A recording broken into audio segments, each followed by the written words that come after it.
السلام عليكم ورحمة الله. إن الحمد لله نحمده ونستعينه ونستغفره ونعوذ بالله من شرور أنفسنا ومن سيئات أعمالنا.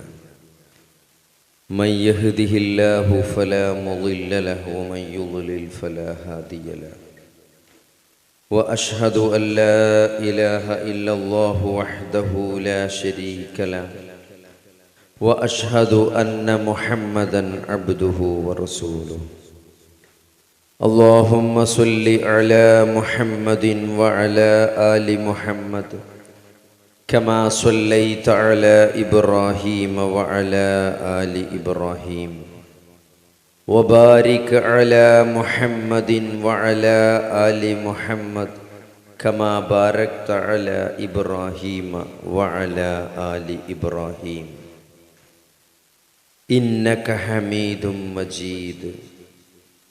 أعوذ بالله من الشيطان الرجيم.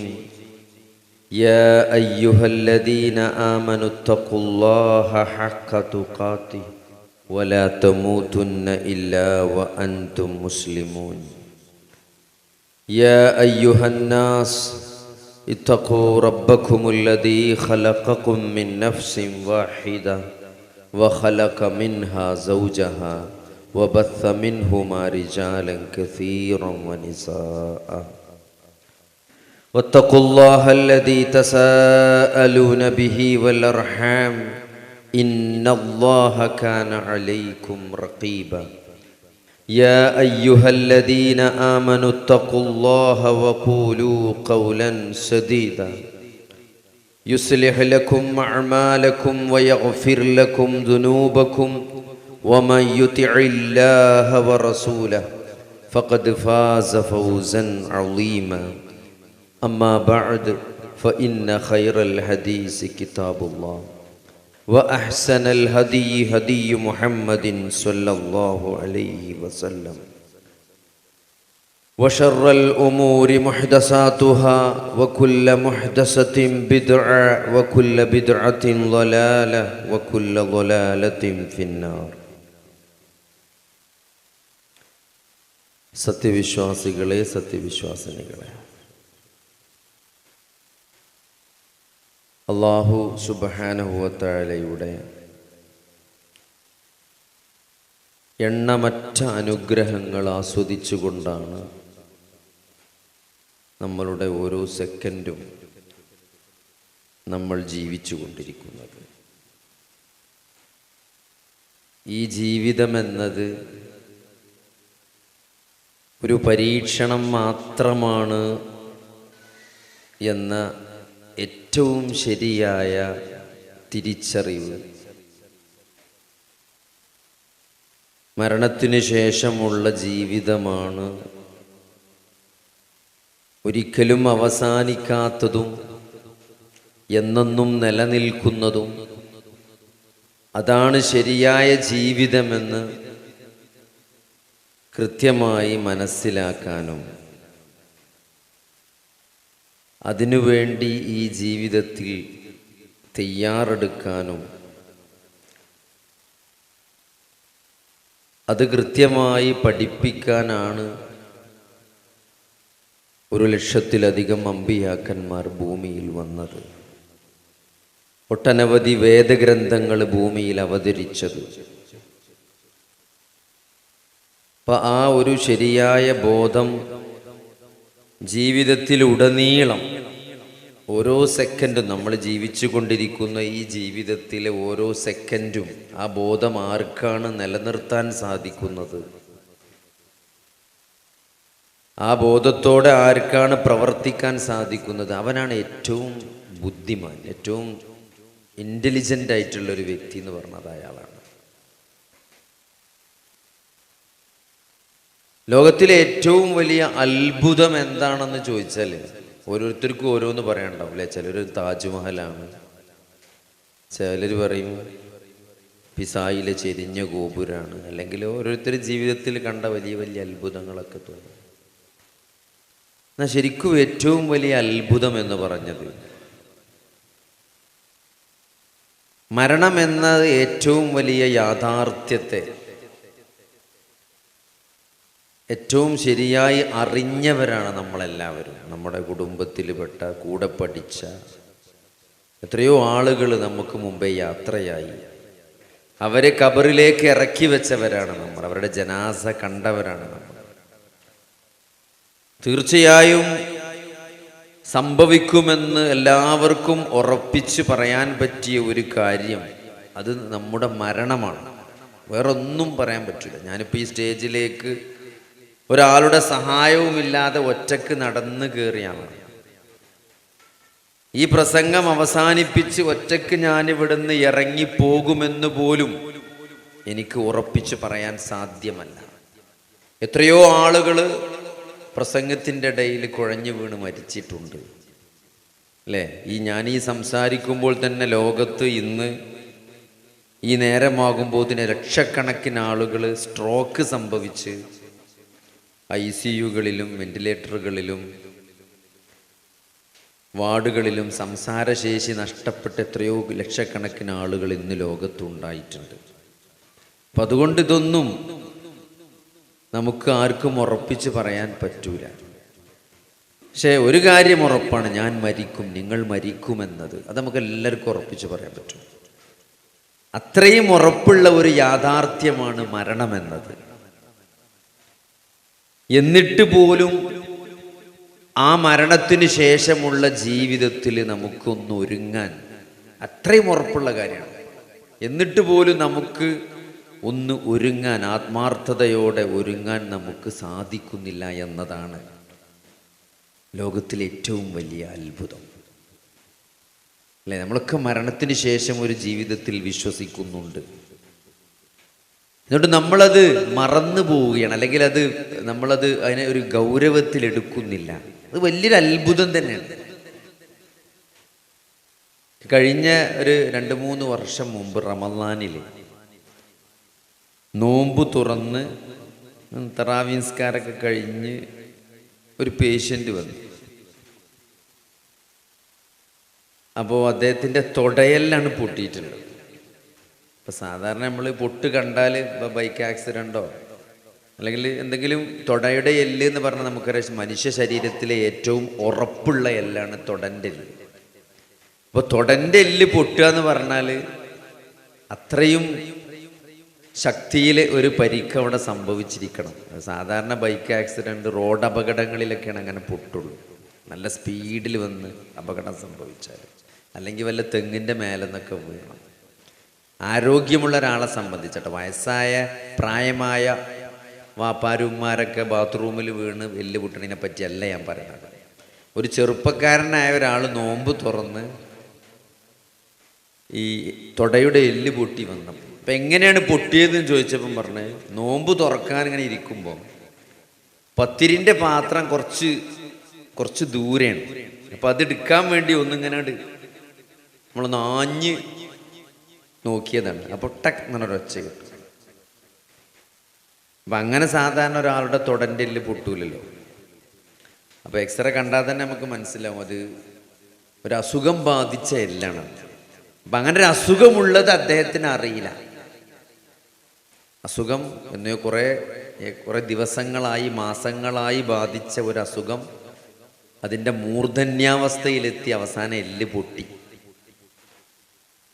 അങ്ങനെ ബയോപ്സിൻ്റെ റിപ്പോർട്ട് വന്നു, അത് ക്യാൻസർ ആയിരുന്നു. ആ സഹോദരൻ മരണപ്പെട്ടു പോയി. അള്ളാഹു അദ്ദേഹത്തിന് പുറത്തു കൊടുക്കട്ടെ. അപ്പോൾ കുറച്ചു കാലം ജീവിച്ചു. ഇടക്കിടക്ക് എന്നെ വിളിക്കുമായിരുന്നു. അദ്ദേഹത്തിന് അറിയാമായിരുന്നു ക്യാൻസറാണ്, ചികിത്സിച്ചു, ഫലമില്ല. ഇടയ്ക്ക് വിളിക്കുമ്പോഴൊക്കെ പറയും, മരിക്കാൻ എനിക്ക് ഭയമില്ല, എന്നാലും ഒരു ദിവസം മരിക്കണമല്ലോ. പക്ഷെ ചെറിയ കുട്ടികളാണ്, വീടില്ല, അങ്ങനെ പ്രയാസങ്ങളുണ്ട്. അതിലൊരു വിഷമം മാത്രമേ അദ്ദേഹത്തിന് ഉണ്ടായിരുന്നുള്ളൂ. ഞാൻ പറഞ്ഞു, ഇത് ഒരാളുടെ അനുഭവമാണ്. അങ്ങനെ എത്രയോ ആളുകളെ നമ്മൾ നിത്യജീവിതത്തിൽ നമ്മൾ അയൽവാസികളായി, കുടുംബക്കാരായി, എന്താ പറയുക, ഒരു യുവത്വത്തിൽ പെട്ടെന്ന് ഒരു മാറാത്തൊരസുഖം വന്ന് മരിക്കുക എന്ന് പറയുന്നത്. ഇപ്പം രോഗം എന്ന് പറഞ്ഞാൽ അങ്ങനെയാണ്. അതൊരു ഭയങ്കരമായ നിസ്സഹായാവസ്ഥയാണ്. പക്ഷെ നന്നായിട്ടൊന്ന് പനിച്ചാൽ അപ്പം നമുക്ക് തന്നെ അറിയാം, നല്ലൊരു പനി പനിച്ചൊന്നും വിറച്ച് നിൽക്കുമ്പോൾ തല കറങ്ങി നമുക്ക് ബാത്റൂമിലേക്ക് പോകാൻ പറ്റണില്ല അല്ലേ? തല കറങ്ങുക, എണീറ്റ് നിൽക്കുമ്പോൾ അങ്ങനെ വീഴാൻ പോവുക. ആ ഒരു പനി പനിച്ചാൽ തന്നെ നമ്മുടെ നിസ്സഹായാവസ്ഥ നമുക്ക് ബോധ്യപ്പെടും. അപ്പം അസുഖം വരുമ്പോൾ ആളുകൾ പൊതുവെ വളരെ നിസ്സഹായരായിരിക്കും. അത് ചെറിയൊരു പനി വന്നാൽ പോലും. അപ്പോൾ ഒരു രോഗം വരുമ്പോൾ ആ രോഗത്തെ എങ്ങനെയാണ് നമ്മൾ കാണുന്നത്, അത് വളരെ പ്രധാനപ്പെട്ടതാണ്. ഇപ്പം എത്രയോ ആളുകൾ ആശുപത്രികളിലും ഇപ്പോൾ ക്ലിനിക് വീടുകളിലൊക്കെ രോഗികളായി കഴിഞ്ഞുകൂടുന്നുണ്ട്. ഇപ്പോൾ പലപ്പോഴും എൻ്റെ അസുഖം, ഇപ്പോൾ നമുക്ക് ചില അസുഖങ്ങളെ പറ്റി അറിയാം, എൻ്റെ അസുഖം അത് മാറും, ഇപ്പോൾ അതിന് ഗുളിക കുടിച്ചാൽ അത് മാറും, അല്ലെങ്കിൽ ഇഞ്ചക്ഷൻ കഴിഞ്ഞാൽ അത് ശരിയാകും, ഒരു സർജറി കഴിഞ്ഞാൽ അത് മാറും. അങ്ങനെ എല്ലാവരും പ്രതീക്ഷയിൽ തന്നെ ഉണ്ടാകുക, അല്ലേ? ഇത് മാറുന്നൊരസുഖമാണ്, ജീവിതത്തിലേക്ക് തിരിച്ചു വരും എന്ന ഒരു പ്രതീക്ഷയിലാണ് മിക്ക രോഗികളും അവരുടെ ആ രോഗാവസ്ഥ തരണം ചെയ്തു പോകുന്നത്. ഇപ്പം ഇവിടെ നമ്മൾ ഇതിൻ്റെ ഒരു മറ്റൊരു വശം എന്ന് പറഞ്ഞാൽ, ഇതിൽ രോഗം ഭേദമാകാതെ അല്ലെങ്കിൽ നമ്മൾ മരിക്കുന്ന ഒരവസ്ഥ ഉണ്ടാകുക എന്നുള്ളതാണ്. ഇപ്പോൾ പലപ്പോഴും ക്യാൻസറൊക്കെ ഡയഗ്നോസ് ചെയ്താൽ അതിൻ്റെ നേരത്തെ കണ്ടുപിടിക്കാൻ പറ്റിയിട്ടില്ലെങ്കിൽ നമ്മൾ പലപ്പോഴും ഒരു പ്രതീക്ഷ കൈവിട്ട അവസ്ഥയിലായിരിക്കും. പല സർജറി, കീമോതെറാപ്പി എടുത്തു, അത് പരാജയപ്പെട്ടു. അപ്പോൾ ഇവിടെയൊക്കെ നമ്മൾ മനസ്സിലാക്കേണ്ട ഒരു കാര്യം, ജീവിതത്തെപ്പറ്റി ഒരു ശരിയായ കാഴ്ചപ്പാട് നമുക്ക് കിട്ടിയിട്ടില്ലെങ്കിൽ നമ്മൾ പലപ്പോഴും തളർന്നു പോകും. ഇപ്പോൾ ഞാൻ എല്ല് ഡോക്ടറാണ്, കുറേ കാലം 10-20 വർഷമായിട്ട് പ്രാക്ടീസ് ചെയ്യുന്ന ഒരാളാണ്. ഞാൻ പല ആളുകളും ആത്മഹത്യക്ക് ശ്രമിച്ച് കയ്യിൻ്റെ ഞരമ്പ് മുറിച്ചിട്ടും അതേപോലെ തന്നെ രക്തക്കോയിലൊക്കെ മുറിച്ചിട്ട് മരിക്കാൻ ശ്രമിക്കാറുണ്ട്. ഇപ്പം എൻ്റെ ജീവിതത്തിൽ ഏറ്റവും അത്ഭുതം ഉണ്ടായത് കഴിഞ്ഞ ഒരു 2 മാസം മുമ്പ്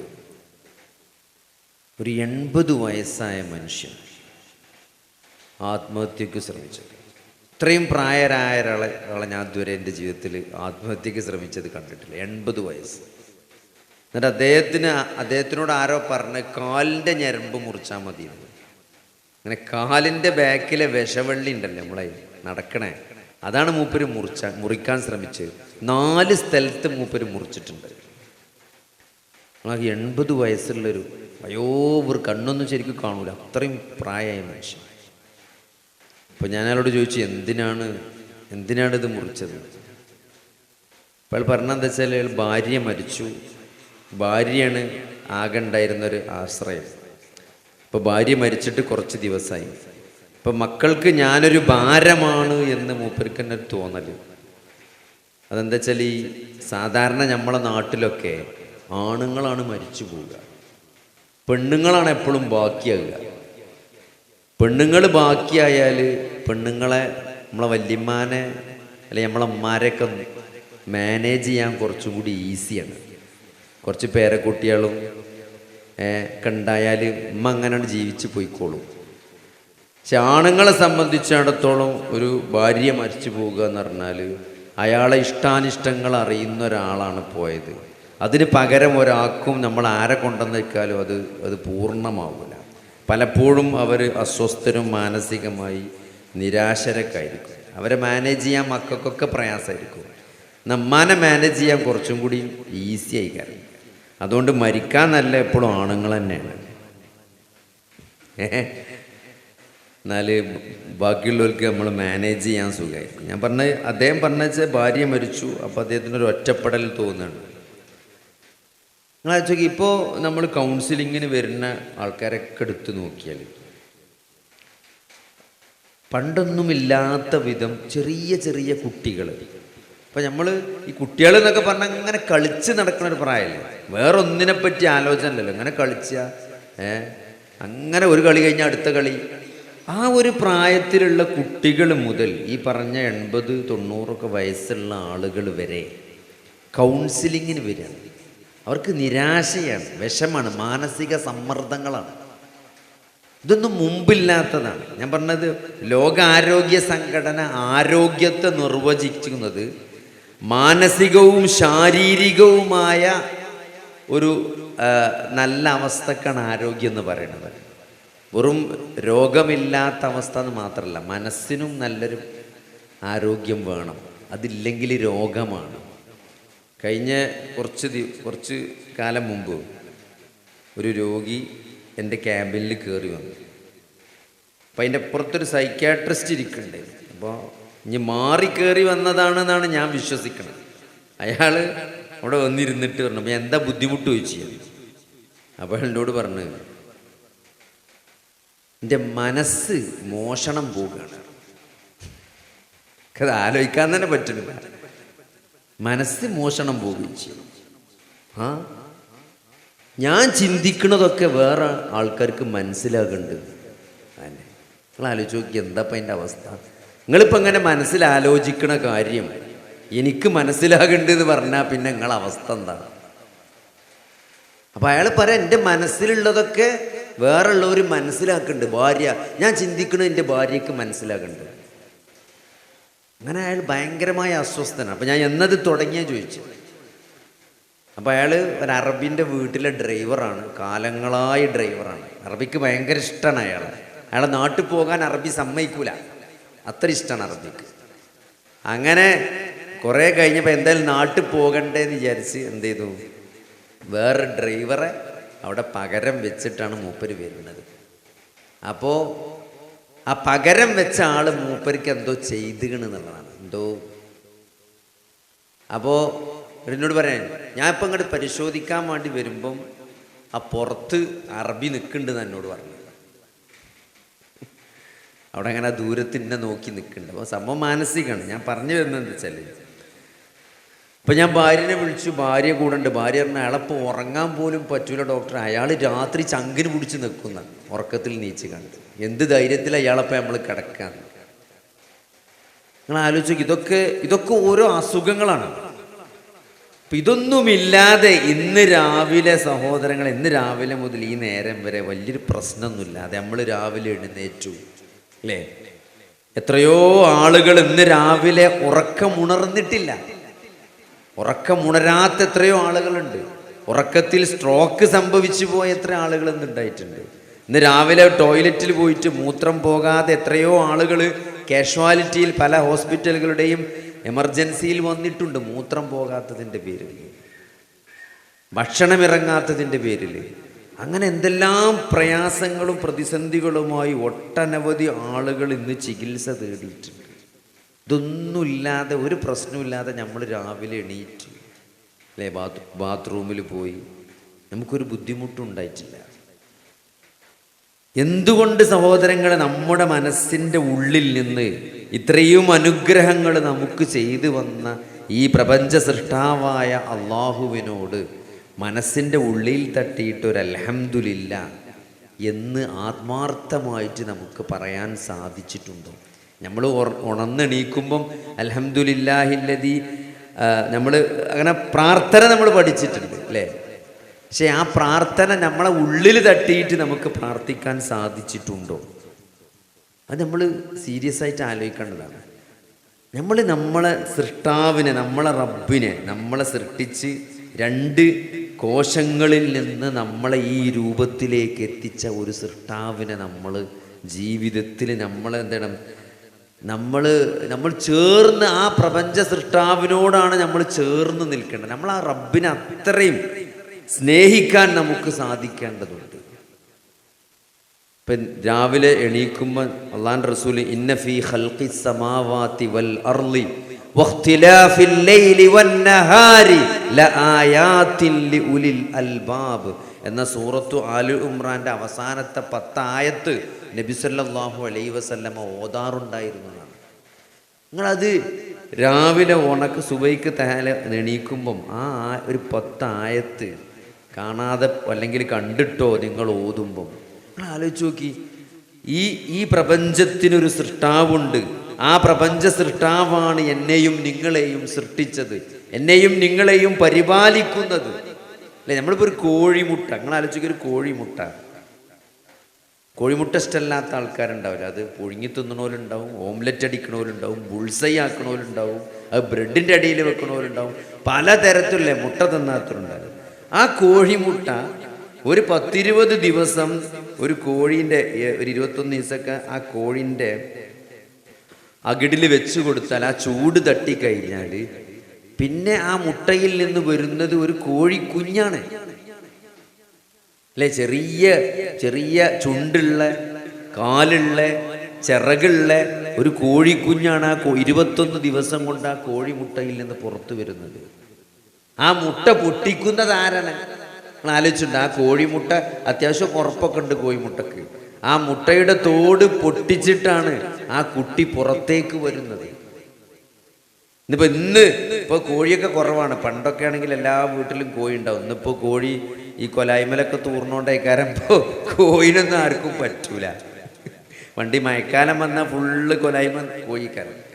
അപ്പോൾ അതുകൊണ്ട് ഇപ്പോഴത്തെ നാട്ടിലും വീട്ടിലൊന്നും കോഴിക്കളൊന്നും കാണില്ല. പറഞ്ഞ് ഈ കോഴി എന്താണ് ഈ വിരിച്ച് പിന്നെ 10-12 കുട്ടികളൊക്കെ ആയിട്ടാണ് ഇത് ഇറങ്ങുക പുറത്തേക്ക്, അല്ലേ? ആ കുട്ടികൾ നിങ്ങൾ ആലോചിച്ച് നോക്കി, ഇന്ന് ഇറങ്ങിയ കുട്ടികളാണെങ്കിൽ പോലും ഒരു പരുന്തോ കാക്കയോ ഒക്കെ വന്നാൽ ആ കോഴി ഇങ്ങനെ ഇങ്ങനെ ഇങ്ങനെ തല ഇങ്ങനെ പൊക്കിയിട്ട് 2 ശബ്ദം ഉണ്ടാക്കും. ആ ശബ്ദം ഉണ്ടാക്കുന്നതോടുകൂടി ആ കോഴിക്കുഞ്ഞുങ്ങൾ ആ കോഴിയുടെ ചിറകിൻ്റെ ഉള്ളിലേക്ക് വന്ന് നിൽക്കും. അതൊരു സ്കൂളിലോ മദ്രസയിലോ പോയി പഠിച്ചതല്ല. നിങ്ങളാച്ചു ഇന്ന് വിരിഞ്ഞ കുട്ടിയാണെങ്കിൽ പോലും ആ ശബ്ദം കേട്ടാൽ അതെന്തോ അപകടം ഉണ്ട് എന്നിട്ട് ആ തള്ളക്കോഴിയുടെ ചിറകിൻ്റെ ഉള്ളിൽ വന്നത് ഒളിക്കും. അതാരാണ് പഠിപ്പിച്ചത് സഹോദരങ്ങൾ? ഫിറൗനോട് ചോദിക്കുന്നുണ്ടല്ലോ, ഫിറൗൻ ചോദിക്കുന്നുണ്ട് മൂസാ നബിയോട്, നിന്റെ റബ്ബ് ആരാണ് മൂസാ? റബ്ബുനല്ലദീ അഅത കുല്ല ശൈഇൻ ഖൽഖഹു സുമ്മ ഹദാ. വല്ലാത്തൊരു, അതാണ് മറുപടി. എല്ലാ വസ്തുക്കളെയും സൃഷ്ടിക്കുകയും അതിൻ്റെ മാർഗദർശനം നൽകുകയും ചെയ്തവനാണ് എൻ്റെ റബ്ബ് എന്നാണ്.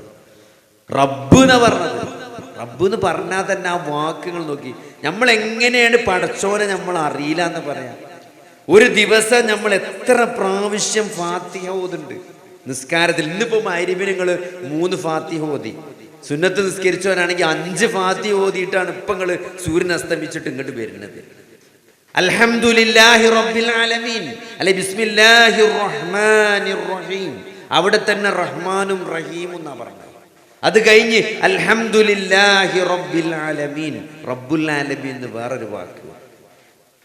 അർ-റഹ്മാനിർ റഹീം, വീണ്ടും റഹ്മാനുർ റഹീം, മാലികി യൗമിദ്ദീൻ. ഇത്രയും പേര് പടച്ചോന്റെ ഈ പേരിങ്ങനെ സദാ ഉച്ചരിച്ചു കൊണ്ടേയിരിക്കുകയാണ്. ഫർള് നിസ്കാരത്തിലും സുന്നത്ത് നിസ്കാരത്തിലും ഫാത്തിഹ ഓതുമ്പം റഹ്മാൻ റഹീം റബ്ബുൽ ആലമീൻ മാലികി യൗമിദ്ദീൻ, ഇത് പടച്ചോന്റെ പേരാണ്. ആ പടച്ചോനെ എങ്ങനെയാണ് നമ്മൾ അറിയില്ല എന്ന് പറയാം. എത്ര പ്രാവശ്യം നമ്മൾ ഈ പേരുച്ചരിച്ചിട്ടും ആ പേര് മാത്രം മതി അള്ളാഹു ആരാണെന്നറിയാൻ. റബ്ബുൽ ആലമീൻ. നിങ്ങൾ ആലോചിച്ച് നോക്കി, ഈ പ്രപഞ്ചത്തിന്റെ സൃഷ്ടാവായ ഈ കോടാനകോടി സൃഷ്ടിജാലങ്ങളെയും സൃഷ്ടിക്കുകയും അതിന് വേണ്ടതെല്ലാം ചെയ്തു കൊടുക്കുകയും ഈ ആവാസ വ്യവസ്ഥകളൊക്കെ രൂപപ്പെടുത്തുകയും അത് നിലനിർത്തുകയും ചെയ്യുന്ന അള്ളാഹു റബ്ബുൽ ആലമീൻ. ആ റബ്ബുൽ ആലമീനായ അള്ളാഹുവിനെ എങ്ങനെയാണ് സഹോദരങ്ങളെ നമ്മൾ വിസ്മരിക്കുക? നമ്മളൊന്നുമായിരുന്നില്ല. മാതാവിൻ്റെയും പിതാവിൻ്റെയും ബീജകോശങ്ങളിൽ നിന്ന് ആ 2 കോശം 4 കോശമായി 8 കോശമായി 16 കോശമായി അത് 32 കോശമായി പിന്നെ അത് ചെറിയൊരു എംബ്രിയോ ആയി, അത് പിന്നെ രൂപമില്ലാത്തതായി, പിന്നെ അതിനൊരു മനുഷ്യൻ്റെ രൂപം കൈവരിച്ചു. അങ്ങനെ ഘട്ടം ഘട്ടമായിട്ടാണ് അള്ളാഹു നമ്മളെ വളർത്തിക്കൊണ്ടുവന്നത്, അല്ലേ? എന്നിട്ട് നമ്മൾ ചെറിയ ഒരു കുട്ടിയായി നമ്മൾ പ്രസവിക്കുമ്പോൾ ആലോചിക്കുക, ഒന്നും അറിയില്ല, കരയാൻ മാത്രമേ അറിയുള്ളൂ. കരയാൻ മാത്രം അറിഞ്ഞ് മലർന്ന് കിടന്ന് കരയുന്ന ഒരു കുട്ടിയായിരുന്നു നമ്മളൊക്കെ. അത് കഴിഞ്ഞ് നമ്മൾ ജീവിതത്തിൻ്റെ കുറേ ഘട്ടങ്ങളിലൂടെയാണ് കടന്നു വന്നത്. നമ്മൾ ആലോചിച്ചാൽ മതി, നമ്മൾ ഒരു ചിരിക്കുന്ന ഘട്ടം ഉണ്ടായിരുന്നു, അല്ലേ? ആരെ കണ്ടാലും ചിരിക്കുന്ന ഒരു ഘട്ടം, കുട്ടികളങ്ങനെ ചിരിപ്പിക്കണ കാണാം. അത് കഴിഞ്ഞ് അത് നമ്മൾ കമിഴ്ന്നു, പിന്നെ നമ്മൾ ഇരുന്നു, പിന്നെ നമ്മൾ നടന്നു, അല്ലേ?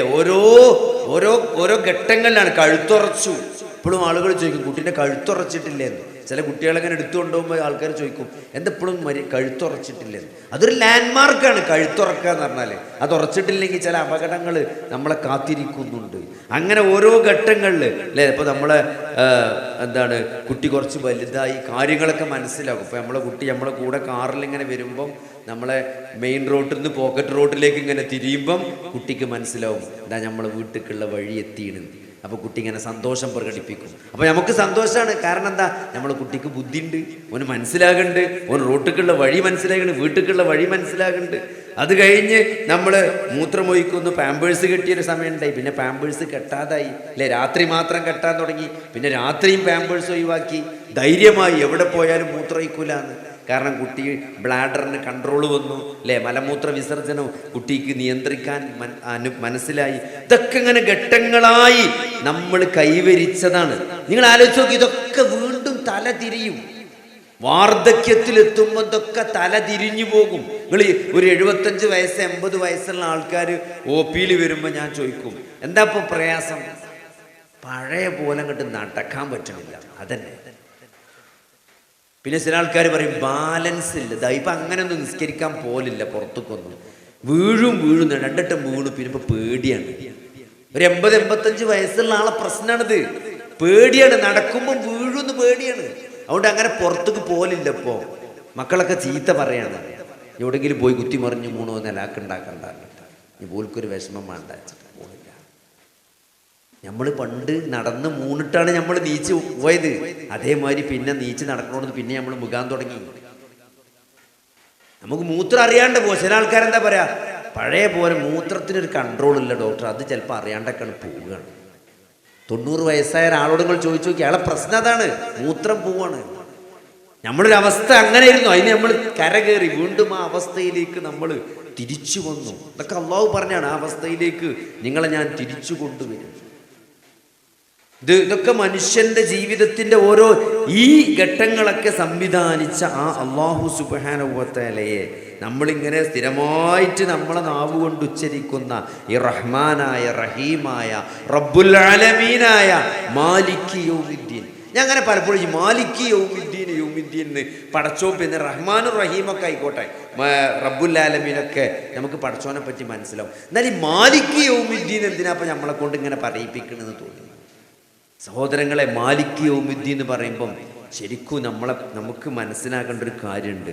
നമ്മൾ ചെയ്യുന്ന ഓരോ കാര്യങ്ങളും അതെത്ര നിസ്സാരമാകട്ടെ, അതെത്ര ഗൗരവമുള്ളതാകട്ടെ, അതൊക്കെ നാളെ അതിനൊക്കെ ഒരു വിചാരണ ഉണ്ടാകുമെന്ന ബോധം. ഇതൊന്നും വെറുതെയല്ല. ഇവിടെ ഏതൊരു കഷ്ടപ്പാടും, നിങ്ങൾ ജീവിതത്തിൽ അനുഭവിക്കുന്ന ഏതൊരു പ്രയാസവും അത് നാളെ പുണ്യകരമായി മാറും. അതൊക്കെ കണക്കിൽ വരും. അതിനൊക്കെ നിങ്ങൾക്ക് പ്രതിഫലം കിട്ടുന്ന ഒരു ദിവസമുണ്ട് എന്ന തിരിച്ചറിവ് വല്ലാത്തൊരു ശക്തിയാണ് ഈ ജീവിതത്തിൽ നമുക്ക് നൽകുന്നത്. ആ ജീവിതത്തിൽ പ്രയാസങ്ങളോട് മല്ലടിച്ച് ജീവിക്കുന്ന ആളുകൾക്ക് അത് മനസ്സിലാകുള്ളൂ. പ്രയാസപ്പെട്ട് ജീവിക്കുന്ന ആളുകൾക്ക് അത് മനസ്സിലാകും. ഈ പ്രയാസങ്ങൾക്കൊക്കെ പടച്ചവൻ എനിക്ക് പ്രതിഫലം നൽകും. അതാണ് മാലിക് യൗമിദ്ദീൻ. ഇതൊന്നും നഷ്ടമാവില്ല. അജബല്ലി അംറിൽ മുഅ്മിൻ, മുഅ്മിനിന്റെ കാര്യം എന്ത് അത്ഭുതമാണെന്നാണ്. ശരിക്കും ഇസ്ലാമിക ലോകത്തൊരു ചർച്ച കാണാൻ പറ്റും പണ്ഡിതന്മാർക്കിടയിൽ. അതായത് ആരാണ് ഏറ്റവും നല്ല വിശ്വാസി, ആരാണ് പടച്ചോന്റെ അടുത്ത് ഏറ്റവും നല്ല റാങ്ക് ഉള്ള ആള്. അതായത് 2 തരത്തിലാണല്ലോ പടച്ചോന് മനുഷ്യന്മാർ. ഒന്നെന്ന് പറഞ്ഞാൽ നല്ല സാമ്പത്തികമായിട്ടും ആരോഗ്യപരമായിട്ടൊക്കെ നല്ലൊരവസ്ഥ. നമ്മൾ പറയില്ല, പടച്ചോൻ വല്ലാതെ അനുഗ്രഹിച്ച ഒരാൾ, പൈസക്ക് പൈസ, മക്കൾക്ക് മക്കള്, വിദ്യാഭ്യാസത്തിന് വിദ്യാഭ്യാസം, എല്ലാം കൊണ്ടും നല്ലൊരവസ്ഥ അല്ലേ. നല്ല സമ്പത്തുണ്ട്, മക്കളൊക്കെ നല്ല നല്ല ക്വാളിഫിക്കേഷൻ, നല്ല ദീനുള്ള മക്കളുമാണ്. അയാളെ പറ്റി നമുക്കൊന്ന് അസൂയപ്പെടാൻ മാത്രം എല്ലാം ഉള്ളൊരു മനുഷ്യൻ. പ്രത്യേകിച്ച് സമ്പത്ത്. നിങ്ങൾ ആലോചിച്ച് നോക്കി, നബിന്റെ കാലത്തേ ഉണ്ട് ഈ പ്രശ്നം. സമ്പന്നരായ സഹാബിമാര് നബിന്റെ കാലത്ത് തന്നെ ഉണ്ട്. അബ്ദുറഹ്മാൻ ബിൻ ഔഫ്, ഉസ്മാൻ ബിൻ അഫ്ഫാൻ, അവരൊക്കെ നല്ല പൈസക്കാരായ സഹാബിമാരായിരുന്നു. എന്നാൽ അതേപോലെ തന്നെ അഹ്ലു സുഫയിൽപ്പെട്ട വളരെ പാവങ്ങളായ സഹാബിമാരുണ്ടായിരുന്നു. മനുഷ്യനങ്ങനെയാണ്. ഒന്നില്ലെങ്കിൽ നല്ല ബുദ്ധിമുട്ടും പ്രയാസവും. എല്ലാ തരത്തിലും പ്രയാസമുള്ള ആളുകൾ സാമ്പത്തികമായി ദാരിദ്ര്യം കൊണ്ട് പരീക്ഷിക്കപ്പെടുക, അതേസമയം രോഗം കൊണ്ടും പരീക്ഷിക്കപ്പെടുക. നിങ്ങൾ ആലോചിച്ച് നോക്കി, നല്ല ഒരു വീട്ടിൽ എന്താണ് നമ്മൾ സഹായം കൊടുക്കാൻ വേണ്ടി അന്വേഷണത്തിൽ ചെല്ലുമ്പം എന്താ അവിടുത്തെ സ്ഥിതി? ആ ഉമ്മാക്ക് മാനസികം, മകൾക്ക് ബ്രെയിൻ ട്യൂമർ, പിന്നെ അവിടെ ആകെയുള്ള വാപ്പയാണ്, അയാൾ നട്ടലിൽ TV ബാധിച്ച് കിടപ്പിലാണ്. എന്താ അപ്പം ആ വീട്ടിലത്തെ അവസ്ഥകൾ ആലോചിച്ച് നോക്കി. അങ്ങനെ മനുഷ്യന്മാരുണ്ട്. ഇതിലാരാണ് ഏറ്റവും ഉന്നതമായ ദർജയിലുള്ള ആള്? പരീക്ഷണങ്ങളിൽ പ്രയാസപ്പെട്ട് അതിൽ ക്ഷമിക്കുന്ന ഒരു ദരിദ്രനായ വ്യക്തിയാണോ അള്ളാഹുവിങ്കിൽ ഏറ്റവും ഉന്നതൻ? അതല്ല, നിറയെ സമ്പത്തുണ്ടാവുകയും ആ സമ്പത്ത് അള്ളാഹുവിന്റെ മാർഗത്തിൽ നിർലോഭം ചെലവഴിക്കുകയും ചെയ്യുന്ന നല്ലൊരു മനുഷ്യൻ. ഇതിലാരാണ് പടച്ചോൻ ഏറ്റവും അടുത്ത റാങ്കുള്ള ആളുകളാണ്? ആരൈക്കാരം? നിങ്ങൾ അമ്പിയാക്കന്മാരെടുത്ത് നോക്കിയാലും അങ്ങനെ ഉണ്ട്. സുലൈമാൻ നബി അലൈഹിസ്സലാം രാജാവായിരുന്നു. എല്ലാ തരത്തിലുള്ള അനുഗ്രഹങ്ങളും കിട്ടിയ വ്യക്തിയാണ്. എന്നാൽ ദരിദ്രന്മാരായ പ്രവാചകന്മാരുണ്ടായിട്ടുണ്ട്. മുഹമ്മദ് നബി സല്ലല്ലാഹു അലൈഹി വസല്ലം എടുത്ത് നോക്കിയാൽ മതി. വഫാത്താകുന്ന സന്ദർഭത്തിൽ പോലും നബി സല്ലല്ലാഹു അലൈഹി വസല്ലമയുടെ വയറ്റിലുണ്ടായിരുന്ന എന്താണ്? പടയങ്കി ജൂതന്റെ അടുത്ത് പണയം വെച്ച് വാങ്ങിയ ആ ഗോതമ്പിന്റെ ഭക്ഷണമായിരുന്നു. അപ്പോൾ ഇതിൽ ഈ ചർച്ച അവസാനം ഇബ്നു തൈമിയ ഈ ചർച്ച കൺക്ലൂഡ് ചെയ്ത് അവസാനം പറയണം എന്താ അറിയോ? ഇന്ന അക്രമക്കും ഇൻദല്ലാഹി അത്ഖാക്കും. അത് പറയാൻ കഴിയൂല. ഇന്ന അക്രമക്കും ഇൻദല്ലാഹി അത്ഖാക്കും എന്നുള്ള ആയത്താണ് ഓതുന്നത്. ഏറ്റവും ടോപ്പ് റാങ്ക് ഏറ്റവും നല്ല തെക്കുവള്ളോനാ. അത് പൈസ ഉള്ളവനാകാ, പൈസ ഇല്ലാത്ത, അതൊന്നും പൈസ അല്ല അതിൻ്റെ മാനദണ്ഡം. അത് തെക്കുവേണ്. അത് ആരാണെന്ന് നമുക്ക് പറയാൻ പറ്റൂല. കാരണം നബി സല്ലല്ലാഹു അലൈഹി വസല്ലമയുടെ കാലത്ത് തന്നെ ദരിദ്രന്മാരായ സഹാബിമാര് അവര് നബി സല്ലല്ലാഹു അലൈഹി വസല്ലമയോട് വന്നിട്ട് പറയാണ്, നബിയെ, ഈ ധനികന്മാരായ സഹാബികള് അവരിങ്ങനെ അള്ളാന്റെ മാർഗത്തിൽ അവരുടെ സമ്പത്ത് ചെലവഴിക്കാണ്, അതിനവർക്ക് കൂലി കിട്ടുകയാണ്. ഞങ്ങൾക്കതില്ലല്ലോ പ്രവാചകരെ, ഞങ്ങൾ ഉണ്ടെങ്കിൽ ഞങ്ങൾ കൊടുക്കുമായിരുന്നു. ഞങ്ങൾ എന്താണ് ചെയ്യുക? ഞങ്ങൾക്ക് നല്ല സങ്കടം ഉണ്ട് ആ വിഷയത്തിൽ. അപ്പോൾ നബി സല്ലല്ലാഹു അലൈഹി വസല്ലം അവർക്ക് കൊടുത്തൊരു ഉപദേശമാണ്, നിങ്ങൾ നമസ്കാരം കഴിഞ്ഞാൽ 33 വട്ടം സുബ്ഹാനല്ലാഹ് ചൊല്ലിക്കോളി, 33 വട്ടം അൽഹംദുലില്ലാഹ് ചൊല്ലിക്കോളി, 33 വട്ടം അല്ലാഹു അക്ബർ ചൊല്ലിക്കോളി, നിങ്ങൾക്കും ആ ധനികന്മാരുടെ ദർജയിലേക്ക് എത്താമെന്നാണ്. അങ്ങനെ നിസ്കാരം കഴിഞ്ഞ് ഇവർ രഹസ്യമായി ചെല്ലാണ് സുബ്ഹാനല്ലാഹ് അൽഹംദുലില്ലാഹ്. അങ്ങനെ അവസാനം ധനികരായ സഹാബിമാർ ഇവരെന്താ ഇപ്പം നിസ്കാരം കഴിഞ്ഞിട്ട് ഇങ്ങനെ കുറേ ചെല്ലണ് നോക്കിയിട്ട് അവരോട് ചോദിക്കണ്, നിങ്ങളെന്താ ഇപ്പം ഇവിടെ ഇങ്ങനെ കുറേ ചെല്ലണ്? അപ്പോൾ ഞങ്ങളോട് നബി പറഞ്ഞു, പൈസ ഇല്ലാത്തതുകൊണ്ട് നിങ്ങൾ കുറച്ച് ദിക്റൊക്കെ ചെല്ലാൻ പറഞ്ഞാണ്. അപ്പോൾ പൈസക്കാരും ഇത് ചെല്ലാൻ തുടങ്ങി. അപ്പോൾ ഇവർ നബിൻ്റെ അടുത്ത് വന്നിട്ട് പറഞ്ഞാണ്, അല്ലയോ പ്രവാചകരെ, ഇത് ഇവരും ചെല്ലാൻ തുടങ്ങിയല്ലോ, ഇനിയിപ്പോൾ ഞങ്ങൾ എന്താ ചെയ്യിച്ചു?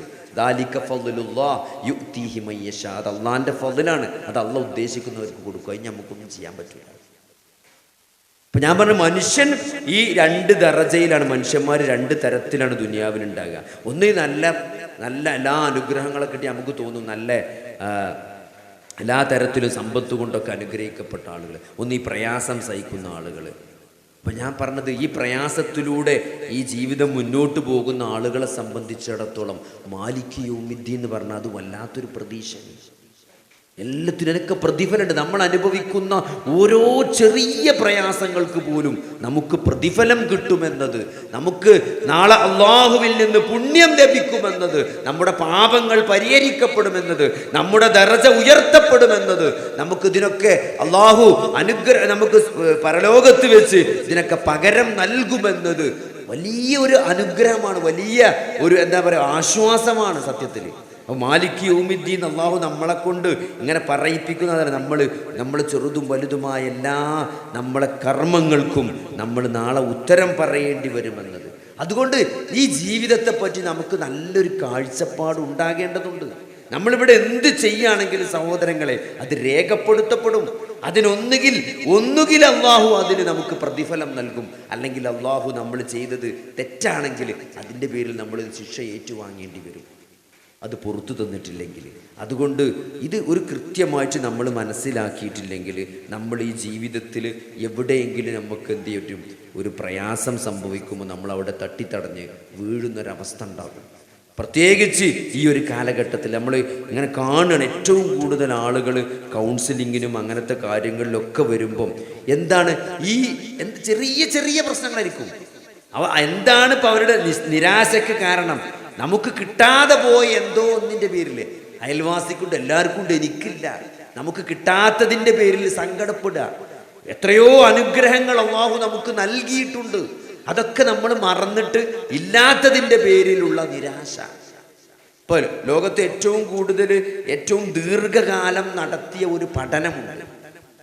ഓക്സ്ഫോർഡ് യൂണിവേഴ്സിറ്റിയിൽ അവിടുത്തെ പഠിപ്പിക്കുന്ന അധ്യാപകരിലും അവിടുത്തെ വിദ്യാർത്ഥികളും അവിടെ തന്നെ പഠിച്ച് അവിടെ തന്നെ അധ്യാപകന്മാരായി അവിടെ തന്നെ ജീവിച്ച് അവിടെ തന്നെ മരിച്ചു പോയ കുറേ ആളുകളുണ്ട്. ഓരോ യൂണിവേഴ്സിറ്റി, നിങ്ങൾ അലിഗഡിലൊക്കെ പോയാൽ അങ്ങനെ കാണാൻ പറ്റും. ഈ പഴയ യൂണിവേഴ്സിറ്റികളിലൊക്കെ ഉണ്ടാവും. അവിടെ പഠിക്കാൻ വന്ന് പിന്നെ അവിടുന്ന് ഡിഗ്രി കിട്ടി അവിടെ തന്നെ ഫാക്കൽറ്റിയായി ജോയിൻ ചെയ്ത് അവിടെ തന്നെ മരിച്ച് അവിടുത്തെ ശ്മശാനത്തിൽ തന്നെ മറവ് ചെയ്തിട്ടുണ്ടാവും. അങ്ങനത്തെ ആളുകളിൽ നടത്തിയ പഠനമുണ്ട്. മരിക്കുന്ന സമയത്ത് ആരാണ് ഏറ്റവും കൂടുതൽ സന്തോഷവാന്മാരായ ആളുകൾ, അല്ലെങ്കിൽ ഏറ്റവും കൂടുതൽ ആരാണ് മരിക്കുന്ന സമയത്ത് ദുഃഖിക്കേണ്ടി വരിക എന്നുള്ളത്. അവിടെയൊക്കെ ഞാൻ അതൊക്കെ പറഞ്ഞ് മരിക്കുമ്പോൾ സന്തോഷം കിട്ടുക എന്നുള്ളത് നമ്മൾ കൃത്യമായിട്ട് അള്ളാഹു പഠിപ്പിച്ച കാര്യമാണ്. അതേ പക്ഷേ നമ്മൾ മനസ്സിലാക്കേണ്ട അതിൽ നമുക്കൊരു മനസ്സിലാക്കാനുള്ള പാടുണ്ട്. അതിലവർ പറയുന്നത് എന്താ വെച്ചാൽ, ആ പഠനത്തിൽ പറയണത് എന്താ വെച്ചാൽ, മരിക്കുന്ന സമയത്ത് ഒരാൾക്കുണ്ടാകുന്ന ഏറ്റവും വലിയ സങ്കടം എന്നത് ജീവിതത്തിൽ ചെയ്യാൻ കഴിയുന്ന ചെറിയ ചെറിയ കാര്യങ്ങൾ ചെയ്യാൻ കഴിയാത്തതിൻ്റെ പേരിലാണ് ആളുകൾ സങ്കടപ്പെടുക. ഒരിക്കലും നമുക്ക് ചെയ്യാൻ പറ്റാത്ത വലിയൊരു കാര്യം ചെയ്യാത്തതിൻ്റെ പേരിൽ മരിക്കണ നേരത്തെ സങ്കടം ഉണ്ടാവില്ല. ഞാൻ വലിയൊരു ബംഗ്ലാവ് ഉണ്ടാക്കിയില്ലല്ലോ, ഞാൻ വലിയൊരു വീട് വെച്ചില്ലല്ലോ, ഞാൻ വലിയൊരു ബെൻസ് കാറിൽ എനിക്ക് വാങ്ങാൻ കഴിഞ്ഞില്ലല്ലോ പടച്ചോനെ എന്ന് മരിക്കാൻ നേരത്തെ ഒരാൾക്കും സങ്കടം ഉണ്ടാവില്ല. പക്ഷേ എനിക്ക് ചെയ്യാൻ കഴിയുമായിരുന്ന ചെറിയ ചെറിയ കാര്യങ്ങൾ അത് ഞാൻ ചെയ്തില്ലല്ലോ എന്ന സങ്കടമാണ് ഒരാൾക്ക് ഏറ്റവും കൂടുതൽ മരണത്തിൻ്റെ സമയത്ത്, ആ പഠനത്തിൽ പറയുന്ന ആളുകളെ ഏറ്റവും കൂടുതൽ വിഷമിപ്പിക്കാനാണ്. എൻ്റെ അനിയൻ തെറ്റി നിൽക്കുകയാണ്, ഞാൻ ഒന്ന് സംസാരിച്ച് അതെനിക്ക് ശരിയാക്കാമായിരുന്നു, അല്ലേ? ഒരു മകള് തെറ്റി, കുറേ കാലമായിട്ട് ഒരു മകൻ എന്നോട് മിണ്ടാതെ നിൽക്കുന്ന അവസ്ഥയിലാണ് ഞാൻ മരണപ്പെടുന്നത്. അപ്പോൾ ആ മകനോടൊന്ന് മിണ്ടി ഒന്ന് ശരിയാക്കിയിട്ട് ചെയ്യാൻ കഴിയുന്ന ചെറിയ ചെറിയ കാര്യങ്ങൾ ഞാൻ ചെയ്തില്ലല്ലോ എന്ന സങ്കടമായിരിക്കും, ദുഃഖമായിരിക്കും ഒരാളെ ഏറ്റവും കൂടുതൽ മരണത്തിൻ്റെ സമയത്ത് വേട്ടയാടുക എന്നാണ്. ഇത് അവരാ പഠനത്തിൽ പറയാം. അപ്പോൾ ഞാൻ പറഞ്ഞ ഒരു വിശ്വാസിയെ സംബന്ധിച്ചിടത്തോളം ഈ മരിക്കുന്ന സമയമെന്ന് പറയുന്നത് സത്യത്തിൽ ഇപ്പോൾ പുതിയ ഐഡിയകൾ വരുന്നു. ഇപ്പോൾ ഡെത്ത് കഫേ എന്ന് പറഞ്ഞ സാധനമുണ്ട്. ഇത് ഇപ്പോൾ ക്യാൻസറൊക്കെ ആയിട്ട് ഒരാൾ മരിക്കാൻ അങ്ങനെ കിടക്കുകയാണ്, എന്തായാലും മരിക്കുമെന്ന് ഉറപ്പാണ്, ഇനി 3 മാസം അല്ലെങ്കിൽ 6 മാസമൊക്കെ ജീവിക്കുള്ളൂ, എല്ലായിടത്തും കൊണ്ടുപോയി മടക്കിയ ഒരാളെ സംബന്ധിച്ചിടത്തോളം അയാൾക്ക് മരണം ഉറപ്പാണ്. അപ്പോൾ അവിടെ ഒരു ഡെത്ത് കഫേ വരുന്നു. എന്നിട്ട് അവിടെ മരണത്തെപ്പറ്റി സംസാരിക്കുക, മൂപ്പർക്ക് മരണത്തെപ്പറ്റി പറഞ്ഞു കൊടുക്കുക, ഒരു ചായയൊക്കെ കുടിച്ച്, ഒരു ചായയൊക്കെ കുടിച്ചിട്ട് മരണത്തെപ്പറ്റി പറയാം. അങ്ങനെ അയാൾക്ക് ഒരു കൃത്യമായൊരു കാഴ്ചപ്പാട്, അങ്ങനത്തെ ഒരു ലോകത്തിലെ ഒരു ക്രമത്തിലേക്കാണ് ഇപ്പോൾ ആളുകൾ മുന്നോട്ട് പോയിക്കൊണ്ടിരിക്കുന്നത്. അങ്ങനത്തെ കൺസെപ്റ്റ് ഉണ്ട് ഇപ്പോൾ. ഇത് മരിക്കാൻ പോകുന്ന ആളുകൾക്ക് കൃത്യമായിട്ട് മരണത്തെക്കുറിച്ച് പറഞ്ഞു കൊടുക്കുക. സത്യത്തിൽ അത് ചെയ്യേണ്ട കാര്യം തന്നെയല്ലേ? നിങ്ങൾ ആലോചിച്ച് നോക്കി, അത് ഏറ്റവും വലിയൊരു സംഭവിക്കാൻ പോകുന്നൊരു യാഥാർത്ഥ്യമാണ്. അതിൽ നമ്മൾ ബേജാറാകേണ്ട യാതൊരു കാര്യമില്ല. നമ്മൾ കൃത്യമായിട്ടൊരു വിശ്വാസിയെ സംബന്ധിച്ചിടത്തോളം അയാളെ അള്ളാഹുവിനെ കുറിച്ച് നല്ല ഒരു വിചാരമുണ്ടായിരിക്കുക എന്നുള്ളത് വളരെ പ്രധാനപ്പെട്ടതാണ്. ഒരാൾ രോഗിയായി കഴിഞ്ഞാൽ നമ്മൾ മനസ്സിലാക്കേണ്ടത്, ഒരാൾ രോഗിയായി കഴിഞ്ഞാൽ ചില കാര്യങ്ങൾ നമ്മൾ കൃത്യമായിട്ട് മനസ്സിലാക്കണം. ഒന്നാമത്തെ എന്താ വെച്ചാൽ, നമ്മളൊക്കെ ജീവിതത്തിൻ്റെ ഏതെങ്കിലും ഒരു ഘട്ടത്തിൽ രോഗിയാകും. കാരണം അത് മരിക്കണ സമയത്തിലെങ്കിലും ഒരു രോഗിയായിട്ടാണ് അധികം ആളുകളും മരിച്ചു പോവുക. അതുവരെ ചില ആൾക്കാരൊക്കെ ആക്സിഡൻ്റൊക്കെ ആയിട്ടോ അല്ലെങ്കിൽ ഓപ്പറേഷനൊക്കെ വരുമ്പോൾ പലപ്പോഴും പറയും, എൻ്റെ അമ്മ 11 പെരിയെന്നാണ് വെച്ചത്, ഇതേവരെ ഡോക്ടറെ ആസ്പത്രി കണ്ടിട്ടില്ല, ആദ്യമായിട്ടോ ഇഞ്ചക്ഷൻ വെക്കാൻ പോണ്, ശ്രദ്ധിക്കണം എന്ന് പറയും. അപ്പം അങ്ങനത്തെ ആൾക്കാരൊക്കെ ഉണ്ട്, ഇഷ്ടം പോലെ ആൾക്കാരുണ്ട്. ഇതുവരെ ആസ്പത്രി കിടക്കാത്ത ആൾക്കാർ, സൂചി അടിച്ചാത്ത ആൾക്കാർ, ഇതൊക്കെ ഉണ്ട്. അപ്പോൾ എന്തായാലും നമ്മൾ ഏതെങ്കിലും ഒരു അവസരത്തിൽ രോഗിയാകും. അതിൽ നമ്മൾ മനസ്സിലാക്കേണ്ടത് അത് അള്ളാഹുവിൻ്റെ തീരുമാനമാണ്. അസുഖം എന്നത് അള്ളാഹുവിൻ്റെ വിധിയാണ്, അത് തീരുമാനമാണ്. ആ വിധിയിലും തീരുമാനത്തിലും നമ്മൾ പൂർണ്ണമായി തൃപ്തിപ്പെടുക എന്നുള്ളതാണ്. നിങ്ങൾ തൃപ്തിപ്പെട്ടില്ല എന്ന് വിചാരിച്ചോളി, പ്രത്യേകിച്ച് ഒന്നും സംഭവിക്കാനില്ല. പക്ഷേ ഭയങ്കരമായ നഷ്ടമാണ്ടാകുക. നമ്മളിങ്ങനെ എന്തേ എനിക്കിത് വരാനുള്ള കാരണം, ചില ആൾക്കാർ പറയും എന്തേ എനിക്കിത് വരാൻ കാരണം, എപ്പോഴും ആൾക്കാർ ചോദിക്കുന്ന ഒരു ചോദ്യമാണ്, എന്താ ഇപ്പോൾ ഡോക്ടർ ഈ അസുഖം വരാനുള്ള കാരണം? ചില അസുഖങ്ങൾക്കൊന്നും ഇപ്പം നമുക്ക് അങ്ങനെ പറയാൻ പറ്റില്ല. ഇപ്പോൾ അറ്റാക്ക് ഉണ്ടായാൽ പുക വലിച്ചിട്ടാണ് എന്നൊക്കെ നമുക്ക് പറയാം അല്ലേ, ലിവർ അടിച്ചു പോയാൽ മദ്യപിച്ചിട്ടാണ്. എന്നാൽ ചില അസുഖങ്ങൾക്ക് നമുക്കങ്ങനെ ഒരു കൃത്യമായിട്ട് കാരണം പറയാൻ പറ്റില്ല. അപ്പോൾ ഇത് അള്ളാഹുവിൻ്റെ ഒരു തീരുമാനവും വിധിയാണ്. അതിൽ നമ്മൾ എന്ത് ചെയ്യണം? ഏത് പ്രയാസകരമായ വിഷമം ഉണ്ടെങ്കിലും ഒരു വിധി വന്നാലും അതിൽ നമ്മൾ ക്ഷമിക്കുക എന്നുള്ളതാണ്. അല്ല, നമ്മൾ ക്ഷമിച്ചിട്ടില്ലെങ്കിൽ നമ്മൾ അസ്വസ്ഥമാകും, നമ്മൾ കൂടുതൽ വൈകാരികമാകും, അത് നമുക്ക് പ്രതികരണം മോശമാകും. ഇതൊക്കെ നമുക്ക് നഷ്ടങ്ങൾ മാത്രമേ ഉണ്ടാക്കുള്ളൂ. നമ്മൾ ബുദ്ധിപരമായി ആലോചിച്ചാലും ആ വിധിക്ക് കീഴ്പ്പെട്ട് സമാധാനമടയുക എന്നതാണ് ഏറ്റവും അനുകരണീയമായിട്ടുള്ള ഒരു നിലപാട് എന്നുള്ളത്. നബി സല്ലല്ലാഹു അലൈഹി വസല്ലമ പറഞ്ഞത് അജബൻ ലി അംറിൽ മുഅ്മിൻ, ഞാൻ നേരത്തെ പറഞ്ഞ മുഅ്മിന്റെ കാര്യം എന്ത് അത്ഭുതമാണ്. ഒരു പ്രയാസം ഉണ്ടായാൽ അവൻ ക്ഷമിക്കും, അപ്പൊ അതിലവന് പുണ്യമുണ്ട് എന്നാണ്. ഇനി ഒരു സന്തോഷം ഉണ്ടായാലോ അപ്പൊ അവൻ നന്ദി കാണിക്കും, അപ്പൊ പടച്ചോൻ വീണ്ടും വർദ്ധിപ്പിച്ചു കൊടുക്കും. ഇതപ്പോൾ ഈ ജീവിതത്തിലെ ഏതൊരു കാര്യം, ഇന്ന് നേരം വെളുത്ത് ഈ ഒരു നേരാകോളം നിങ്ങളെ ജീവിതത്തിൽ സംഭവിച്ച ഓരോ കാര്യങ്ങൾ എടുത്തു നോക്കിയാൽ മതി. ഒന്നുകിൽ നമുക്ക് സന്തോഷം ഉണ്ടാകണേക്കാരം, അല്ലെങ്കിൽ നമുക്ക് സങ്കടം ഉണ്ടാകണേക്കാരം. സങ്കടം ഉണ്ടായാൽ ക്ഷമിക്കുക, പടച്ചോൻ ഞാനൊരു പുണ്യം തരും.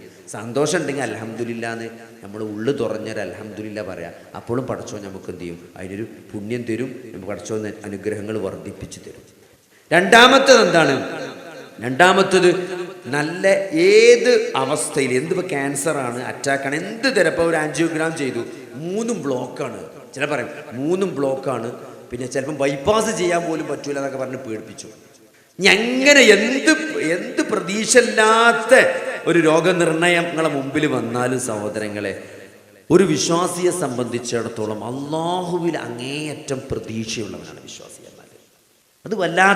അത് വേറെ ആർക്കും ലഭിക്കാൻ സാധിക്കാത്തൊരു സാധനമാണ് അള്ളാഹുവിലുള്ള പ്രതീക്ഷ. അതേപോലെ തന്നെ ഭയവും വേണം. പടച്ചോനെ പറ്റി ഭയത്തിലും ഭയം ഒരേ സമയം അള്ളാഹുവിൻ്റെ നമ്മളെ ഒരു ജീവിതത്തിൽ നമ്മൾ ചെയ്തു പോയ തെറ്റുകളെക്കുറിച്ച്, നമ്മളെ തെറ്റായ നിലപാടുകളെക്കുറിച്ച് നമ്മൾ അങ്ങേയറ്റം അള്ളാഹുവിനെ ഭയപ്പെടണം. അതേസമയം അള്ളാഹുവിൻ്റെ കാരുണ്യത്തിൽ നമ്മൾ അങ്ങേയറ്റം പ്രതീക്ഷയും വേണം.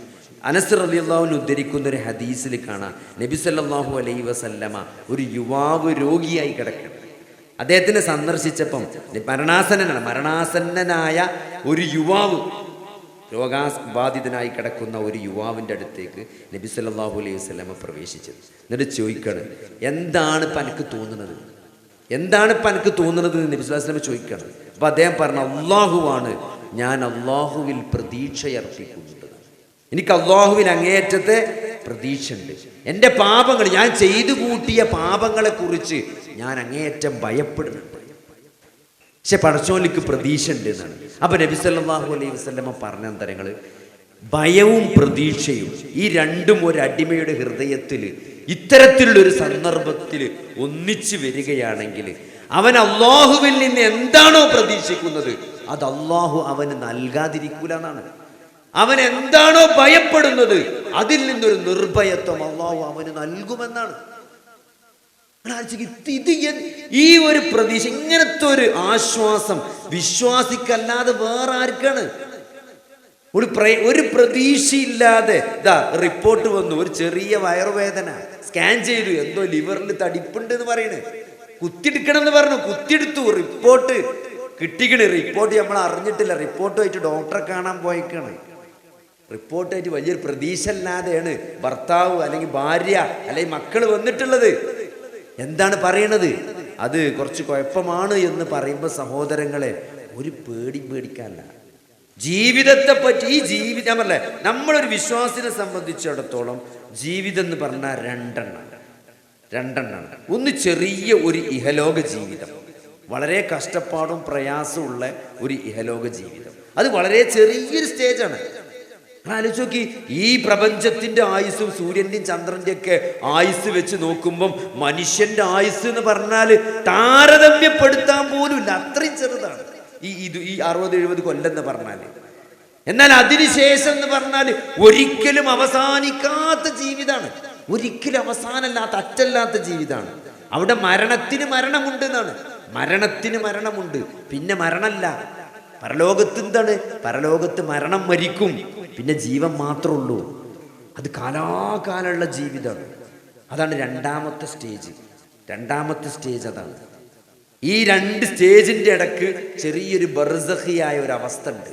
ഖബറോടുകൂടി തുടങ്ങുന്ന മരണത്തോടുകൂടി സ്റ്റാർട്ട് ചെയ്ത് ആ ഖബറിലൊക്കെ അങ്ങനെ ഒരു ബർസഖിയായ ഒരു ലൈഫും കൂടി അതിൻ്റെ ഇടയിലുണ്ട്, ചെറിയൊരു ഗ്യാപ്പ്. ഇതാണ് ഈ ഒരു കൃത്യമായിട്ട് ജീവിതത്തെപ്പറ്റി നമ്മൾ കൃത്യമായിട്ട് മനസ്സിലാക്കിയാൽ നമ്മൾ ഒന്നാമത്തെ ഒരാൾ മരിക്കുമ്പം ഒന്നാമത്തെ സ്റ്റേജ് കഴിഞ്ഞ് രണ്ടാമത്തെ സ്റ്റേജിലേക്ക് അയാൾ പോവുകയാണ്, അത്രേ ഉള്ളൂ. ഒരാൾ മരിക്കുമ്പോൾ അത്രേ ഉള്ളൂ. ഈ ഫസ്റ്റ് സ്റ്റേജ് കഴിഞ്ഞ് സെക്കൻഡ് സ്റ്റേജിലേക്കുള്ള യാത്രയാണ്. അത് പെട്ടെന്ന് കഴിഞ്ഞാൽ അത്രയും സന്തോഷം. കാരണം രണ്ടാമത്തേതാണ് ഏറ്റവും പ്രധാനപ്പെട്ടത്. അതുകൊണ്ട് സഹോദരങ്ങളെ, എന്ത് റിപ്പോർട്ട് നമ്മളെ കാത്തിക്കുകയാണെങ്കിലും, എന്ത് റിപ്പോർട്ട് നമ്മളെ കയ്യിൽ കിട്ടിയിട്ട് ഒരു പ്രതീക്ഷ ഇല്ല എന്ന് പറഞ്ഞാലും, വിശ്വാസിയെ സംബന്ധിച്ചിടത്തോളം മരണം എന്നത് വലിയ പ്രതീക്ഷയാണ്. അവിടെ നമ്മൾ ഭയപ്പെടേണ്ട ഒരു കാര്യം എന്താ വെച്ചാൽ, ആ ഒരു മരണത്തോടു കൂടി ആരംഭിക്കുന്ന ആ ബർസഖിയായ ജീവിതം എന്നത് അത് നമ്മുടെ കർമ്മങ്ങൾക്കനുസരിച്ചായിരിക്കും. ഖബർ അതൊക്കെ യാഥാർത്ഥ്യമാണ്. ഖബർ എന്ന് പറയുമ്പോൾ സഹോദരങ്ങളെ, മഹാനായ ഉസ്മാൻ ഇബ്നു അഫ്ഫാൻ റളിയല്ലാഹു അൻഹു ഖബർ കാണുമ്പോൾ കരഞ്ഞിരുന്നു എന്നാണ്. ഖബറിനെ പറ്റി പറയുമ്പോൾ തന്നെ മൂപ്പര് കരയും. ഖബറിനെ പറ്റി എവിടുന്ന് കേട്ടാലും ഉസ്മാൻ റളിയല്ലാഹുവിന്റെ താടി രോമങ്ങളിലൂടെ കണ്ണീരിങ്ങനെ ഉറ്റുറ്റി ചാടുന്നതാണ്. ആളുകൾ ചോദിക്കും, അള്ളാന്റെ റസൂല് സദസ്സിൽ വെച്ച് നരകശിക്ഷയെ പറ്റി പറയുമ്പോഴൊന്നും കരയാത്തത്ര എന്താണ് ഉസ്മാൻ, താങ്കൾ ഖബറിനെ പറ്റി പറയുമ്പോൾ അങ്ങനെ കരയണത് ചോദിക്കും. അപ്പൊ അദ്ദേഹം പറഞ്ഞൊരു വാക്കുണ്ട്, നമ്മളെ മനസ്സിൽ കൊത്തി വെക്കേണ്ട ഒരു വാക്കാണ്. എന്താ പറയുക, അള്ളാന്റെ റസൂല് പറയുമായിരുന്നു എന്ത്, ഖബർ എന്ന് പറഞ്ഞാല് അത് പരലോകത്തെ ആദ്യത്തെ സ്റ്റേഷനാണ്, ഫസ്റ്റ് സ്റ്റേഷനാണ്. അവിടെ ആരെങ്കിലും രക്ഷപ്പെട്ടാൽ അവിടുന്ന് അങ്ങോട്ടൊക്കെ എളുപ്പയിക്കാരം. അവിടെ ആരെങ്കിലും കുടുങ്ങിയാല് അവിടുന്ന് അങ്ങോട്ടൊക്കെ പ്രയാസമായിരിക്കും. അപ്പൊ ആ ഖബറിലിൻ്റെ അവസ്ഥ ആലോചിച്ചിട്ടാണ് ഞാൻ കരയുന്നത് എന്നാണ് നബി സല്ലല്ലാഹു അലൈഹി വസല്ലമ ഒരു ഖബറിൻ്റെ അരികിലൂടെ ഇങ്ങനെ നടന്നു പോകുന്നത്. അപ്പം നമ്മളെ ഖബർസ്ഥാനിൽ നമ്മൾ ഇങ്ങനെ പോകുമ്പോൾ നമുക്കറിയാം, ഒരു പുതിയ ഖബർ വന്നാൽ നമുക്ക് മനസ്സിലാവും. ഒരു ചുവന്ന മണ്ണും ഒരു വെള്ളത്തിൻ്റെ ഒരു അടയാളം ഒക്കെ കണ്ടാൽ നമുക്ക് മനസ്സിലാവും ഇത് പുതിയ ഖബറാണ്. നബി സല്ലല്ലാഹു അലൈഹി വസല്ലമ വളരെ റീസെൻ്റായിട്ട് മറവ് ചെയ്യപ്പെട്ട ഒരു ഖബറിനരികിലൂടെ അള്ളാൻ്റെ റസൂൽ ഇങ്ങനെ നടന്നു പോവുകയാണ്. എന്നിട്ട് അള്ളാൻ്റെ റസൂൽ പറയാണ്, ഈ ഖബറിലുള്ള ആള് ഇപ്പോൾ ആഗ്രഹിച്ചു കൊണ്ടിരിക്കുന്നത് എന്താണെന്ന് നിങ്ങൾക്ക് അറിയുന്നു? ഈ ഖബറിലുള്ള ആള് എന്താണ് ആഗ്രഹിച്ചു കൊണ്ടിരിക്കുന്നത് എന്ന് നിങ്ങൾക്കറിയുമോ? നിങ്ങൾക്ക് ബാക്കിയുള്ള നിങ്ങളുടെ ദുനിയാവിൻ്റെ ആയുസ്സില്, നിങ്ങൾക്ക് ബാക്കിയുള്ള ആയുസ്സില് ഈ ഖബറാളി ഏറ്റവും പ്രിയങ്കരമായി കാണുന്നത്, ഏറ്റവും ഇഷ്ടപ്പെടുന്നത്, ഏറ്റവും പ്രധാനപ്പെട്ടതായി കാണുന്നത് എന്താണെന്ന് നിങ്ങൾക്കറിയുമോ എന്ന് ചോദിച്ചപ്പം അവർ പറഞ്ഞു, അള്ളാൻ്റെ റസൂലിനെ അറിയാതാണ്. അങ്ങനെ അള്ളാൻ്റെ റസൂൽ ഇവർക്ക് പറഞ്ഞു കൊടുക്കുകയാണ്, എന്താ അറിയോ, നിങ്ങൾ ഏറ്റവും നിസ്സാരമായി കാണുന്ന മിമ്മാ തഹ്കിറൂന വതംഫിലൂന എന്ന് പറഞ്ഞത്, നവാഫിലായിട്ടുള്ള ഐച്ഛികമായ നിങ്ങൾ നിസ്സാരമായി കാണുന്ന 2 റക്അത്ത് സുന്നത്ത് നിസ്കാരമാണ്. അല്ലാതെ ലക്ഷക്കണക്കിന് റുപ്യല്ലേ അരീകോട് അങ്ങാടിയിൽ ഇവിടെ 3 സെന്റ് 1 കോടിക്ക് വിറ്റു നോക്കി ചായ കുടിച്ചുമ്പോൾ കേട്ടപ്പോൾ. അപ്പോൾ ഇവിടെ ഒരു 3 സെന്റ് സ്ഥലം ഉണ്ടായെങ്കിൽ എന്നല്ല ആ ഖബറാളി ആഗ്രഹിക്കണേ. അരീകോട് അങ്ങാടിയിൽ ഒരു 3-4 സെന്റ് സ്ഥലം ഉണ്ടായിരുന്നെങ്കിൽ അങ്ങനെയല്ല, 2 റക്അത്ത് സുന്നത്ത് നിസ്കരിക്കുക. നിങ്ങൾ ആലോചിച്ച് നോക്കി, 2 മിനിറ്റ് മതി 2 റക്അത്ത് സുന്നത്ത് നിസ്കരിച്ചാൽ. അതാണ് ഏറ്റവും ആ ഖബറാളിക്ക് പ്രിയപ്പെട്ടത് എന്ന് അള്ളാന്റെ റസൂൽ നമുക്ക് പറഞ്ഞു തരാണ്. അയാൾക്കിനി അതുകൊണ്ടൊരു കാര്യമില്ല. അയാളെ കർമ്മങ്ങളൊക്കെ ക്ലോസ് ചെയ്ത്, രേഖയൊക്കെ ക്ലോസ് ചെയ്ത് അയാൾ വിചാരണ കാത്ത് ഖബറിൽ കിടക്കാണ്. നമുക്കാണ് അമൽ ചെയ്യാനുള്ള അവസരമുള്ളത്. ഇത് ഉസ്മാൻ റളിയല്ലാഹു അൻഹു കരഞ്ഞു എന്ന് പറഞ്ഞപ്പം അത് വെറും ഒരു കരച്ചിലല്ല. ചില ആളുകൾ ഖബർ കേട്ടാൽ നോൾച്ചൊക്കെ ചെയ്യും, പക്ഷെ അത് ആ കരച്ചിലുമ്പോൾ നിൽക്കരുത്. അത് കർമ്മങ്ങളായി, വാക്കുകളായി, പ്രവർത്തികളായിട്ട് പുറത്തേക്ക് വരണം. അതാണ് ഉസ്മാൻ റളിയല്ലാഹു അൻഹുവിനെ അമൽ ചെയ്യാൻ പ്രേരിപ്പിച്ചത്. അല്ലേ, മദീന പള്ളിക്ക് സ്ഥലമല്ല, മദീന പള്ളിയിൽ സഹാബത്തിനെ കൊള്ളണില്ല, പള്ളി എക്സ്പാൻഡ് ചെയ്യണം. ആരാണ് ആ അടുത്തുള്ള സ്ഥലം പള്ളിക്ക് വാങ്ങിത്തരുക എന്ന് ചോദിച്ചപ്പം അന്നത്തെ കാലത്ത് 1000 ദീനാറ് കൊടുത്തിട്ട് ഉസ്മാൻ ഇബ്നു അഫ്ഫാൻ ആ സ്ഥലം വാങ്ങി മദീന പള്ളിക്ക് എക്സ്പാൻഡ് ചെയ്യാൻ വേണ്ടി കൊടുക്കുകയാണ്. നിങ്ങൾ ആലോചിച്ച് നോക്കി, ഇന്നും അവിടെ നിസ്കരിക്കണ ആളുകളുടെ പ്രതിഫലം അദ്ദേഹത്തിൻ്റെ ഖബറിലേക്ക് കിട്ടിക്കൊണ്ടിരിക്കുകയാണ്. കിട്ടിക്കൊണ്ടിരിക്കുകയാണ്. മദീനക്കാര് ക്ഷാമമാണ്, പട്ടിണിയാണ്, വരൾച്ചയൊന്നും, വെള്ളം കുടിക്കാനല്ല, വെള്ളം കിട്ടാനല്ല. അന്ന് ഒരു യഹൂദന്റെ കിണറ്റിലാണ് വെള്ളം ഉള്ളത്. അള്ളാന്റെ റസൂൽ ചോദിച്ചു, ആരാണ് ആ കിണർ വാങ്ങിയിട്ട് മുസ്ലിങ്ങൾക്ക് നൽകുക എന്നാണ്.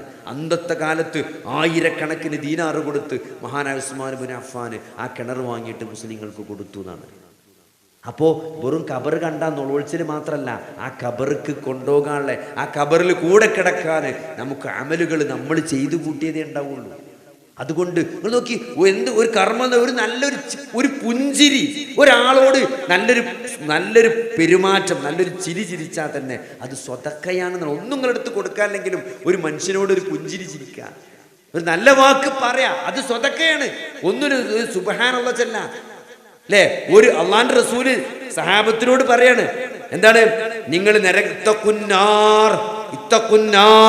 നിങ്ങൾ നരകത്തെ കാക്കണം കേട്ടോ. ഒരു കാരക്ക ചുള കൊണ്ടെങ്കിലും, ഒരു കാരക്ക കൊണ്ടൊന്നല്ല.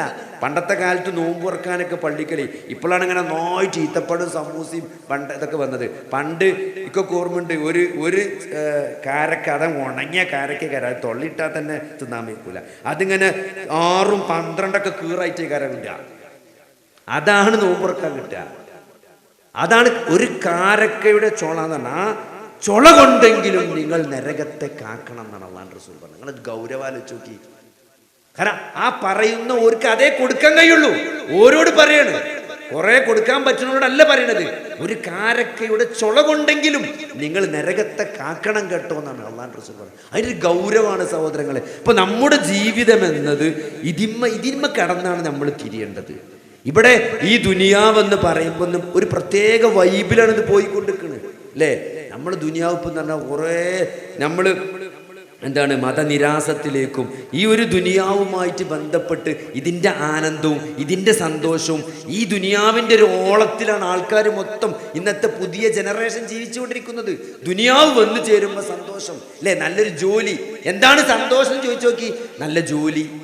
അങ്ങനെ ദുനിയാവിൻ്റെ കുറേ ലക്ഷറീസാണ് സന്തോഷമായിട്ട് കാണുന്നത്. സങ്കടം ഇതൊന്നും ഇല്ലാതിരിക്കലാണെന്ത് സങ്കടം അല്ലേ? ഇപ്പം എൻ്റെ ഭയങ്കര ചൂടാണ്, ഒരു TV ഒരു AC ഇല്ല, അതാണ് ഇപ്പം എൻ്റെ വിഷമം. അല്ലെങ്കിൽ എൻ്റെ മകന് നല്ലൊരു റാങ്ക് കിട്ടി, അല്ലെങ്കിൽ നല്ലൊരു ജോലി ഉണ്ട്, നല്ല വരുമാനമുണ്ട്, എൻ്റെ മക്കളൊക്കെ നല്ല ഗവൺമെൻറ് ജോലി ഉള്ളവരാണ്, അതാണ്. അപ്പം എൻ്റെ മകന് ജോലി ഇല്ലാത്തതാണ് എൻ്റെ സങ്കടം. അല്ലെങ്കിൽ എൻ്റെ മകന് ഗവൺമെൻറ് ജോലി ഇല്ലാത്തത്, എൻ്റെ മകന് റാങ്ക് കിട്ടാത്തത്. സഹോദരങ്ങളെ, ദുനിയാവിൻ്റെ എന്തെങ്കിലും പദവികൾ നേടൽ സന്തോഷവും അത് കിട്ടാതെ പോകലോ ഇല്ലാതെ പോകലോ നഷ്ടപ്പെടലോ സങ്കടവുമായിട്ടല്ല ഒരു വിശ്വാസി കാണേണ്ടത്. അതിലൊക്കെ സന്തോഷ സങ്കടമൊക്കെ ഉണ്ടായിക്കോളി, പക്ഷെ ആത്യന്തികമായി സങ്കടമെന്നും സന്തോഷമെന്നതും അള്ളാഹു സുബ്ഹാനഹു വ തആല നമ്മൾ ഖുർആനിൽ ഒരു സ്ഥലത്തും ഈ ആകാശലോകത്ത് നിന്ന് ഭൂമിയിലേക്ക് വന്ന അള്ളാഹുവിൻ്റെ വഹീല് എവിടെയും ദുനിയാവ് കൊണ്ട് നിങ്ങൾ സന്തോഷിച്ചോളി എന്ന് പറഞ്ഞിട്ടില്ല. എവിടെയും പറഞ്ഞിട്ടില്ല. ഇപ്പം സന്തോഷിക്കാൻ പറഞ്ഞുകൊടുത്തൊക്കെ നിങ്ങൾ നോക്കിക്കൊണ്ട് ഈ ഒരു ഖുർആന് കൊണ്ട് എന്താണ്, ഈ ഖുർആന് കൊണ്ട് നിങ്ങൾ സന്തോഷിച്ചോളി, ഈ ദീന് കൊണ്ട് നിങ്ങൾ സന്തോഷിച്ചോളി. ഇപ്പം സന്തോഷം എന്ന് പറഞ്ഞത് ഇന്ന് മഗ്‌രിബ് ജമാഅത്ത് അത് കൃത്യമായിട്ട് പള്ളിയിൽ പോയിട്ട് എനിക്ക് നമസ്കരിക്കാൻ സാധിച്ചു എന്നത്, അതാണ് എന്നെ സംബന്ധിച്ചിടത്തോളം സന്തോഷം. മുൻഗാമികൾ പറയുമായിരുന്നു എന്നാണ്, എന്താണ് അവര് എൻ്റെ കുട്ടി മരിച്ചു, താബീങ്ങളിൽ പണ്ഡിതൻ പറഞ്ഞാൽ എൻ്റെ കുട്ടി മരിച്ചപ്പോൾ കുറേ ആളുകൾ വന്ന് എന്നെ ആശ്വസിപ്പിച്ചു എന്നാണ്. ഇന്നാ ലില്ലാഹി വ ഇന്നാ ഇലൈഹി റാജിഊൻ. നല്ല കാര്യം. പക്ഷേ എൻ്റെ അസർ ജമാഅത്ത് നഷ്ടപ്പെട്ടപ്പം ഒരാൾ പോലും എന്നെ ആശ്വസിപ്പിച്ചില്ല എന്നാണ്. നിങ്ങൾ ആലോചിച്ച് നോക്കി, അതാണ് വിഷമം. എൻ്റെ അസർ ഇന്ന് പോയി, എൻ്റെ ജമാഅത്ത് അസർ നമസ്കാരം ഇന്ന് പോയി എന്നത് അത് നമുക്കൊരു വിഷമമായി മാറണം. ഇന്ന് ഞാൻ ഖുർആൻ ഓതിയിട്ടില്ലല്ലോ റബ്ബേ എന്നതായിരിക്കണം നമ്മുടെ സങ്കടം. എൻ്റെ മകനെ മുന്നത്തെ സൊഫിൽ കാണാനില്ലല്ലോ എന്നതായിരിക്കണം എൻ്റെ വിഷമം. എൻ്റെ മകന് സർക്കാർ ജോലി കിട്ടിയില്ല എന്നതായിരിക്കരുത് നമ്മുടെ വിഷമം. അങ്ങനെ നമ്മൾ സെറ്റ് ചെയ്യാൻ, നമ്മളെ മനസ്സിനെ അങ്ങനെ പാകപ്പെടുത്താൻ നമുക്ക് ഈ ഇന്നത്തെ ഈ ലോകത്ത് സാധിക്കേണ്ടതുണ്ട്. കാരണം അങ്ങനത്തെ ദുനിയാവുമായിട്ട് വല്ലാതെ തൂങ്ങി നിൽക്കുന്ന ഒരു ഓളത്തിലാണ് എല്ലാ ആളുകളും പോയിക്കൊണ്ടിരിക്കുന്നത്. അങ്ങനെ ആകരുത് സഹോദരങ്ങളെ. വിശ്വാസിയെ സംബന്ധിച്ചിടത്തോളം ദുനിയാവ്, ഈ ദുനിയാവിന് അള്ളാന്റെ റസൂല് ഒരു വിലയും കൽപ്പിച്ചിട്ടില്ല. അങ്ങനെ വില കൽപ്പിക്കുമായിരുന്നെങ്കിൽ സഹോദരങ്ങളെ, അള്ളാന്റെ റസൂല് പട്ടിണി കിടക്കുമോ?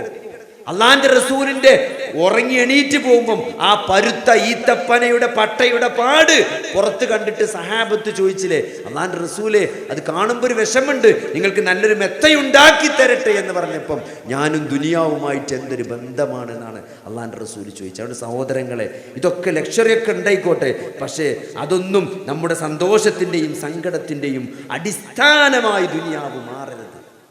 നമ്മൾ വന്നത് നമ്മൾ പരലോകത്തിന് വേണ്ടി പണിയെടുക്കാനാണ്.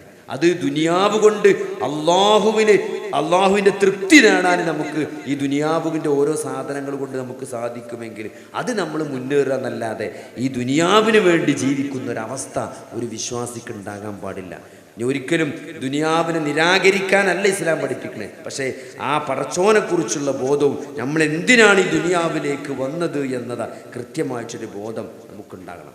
അതേപോലെ തന്നെ നേരത്തെ പറഞ്ഞ രോഗിയായി കഴിഞ്ഞാൽ ഇത് അള്ളാഹുവിൻ്റെ തീരുമാനമാണ് എന്നുള്ളൊരു ബോധം. അതേപോലെ ഇത് ഒരേ സമയവും ഭയവും പ്രതീക്ഷയും നിലനിർത്തുക എന്നുള്ളത് ഒരു വിശ്വാസിയുടെ സ്വഭാവമാണ്. അതേപോലെ തന്നെ ഈ രോഗം എത്ര മൂർച്ഛിച്ചാലും മരണത്തെ ആഗ്രഹിക്കാൻ പാടില്ല. അങ്ങനെ മരണത്തെ അത്രയും പ്രയാസം ഉണ്ടെങ്കിൽ എന്ത് ചെയ്യണം, അത്രയും പ്രയാസം ഉണ്ടെങ്കിൽ എങ്ങനെയാണ് പ്രാർത്ഥിക്കേണ്ടത് എന്ന് പോലും അള്ളാന്റെ റസൂല് പഠിപ്പിച്ചിട്ടുണ്ട്. ഒരു പരീക്ഷണം, ഒരു രോഗം വന്നിട്ട് അങ്ങേയറ്റങ്ങൾ ഇടങ്ങാറായാലും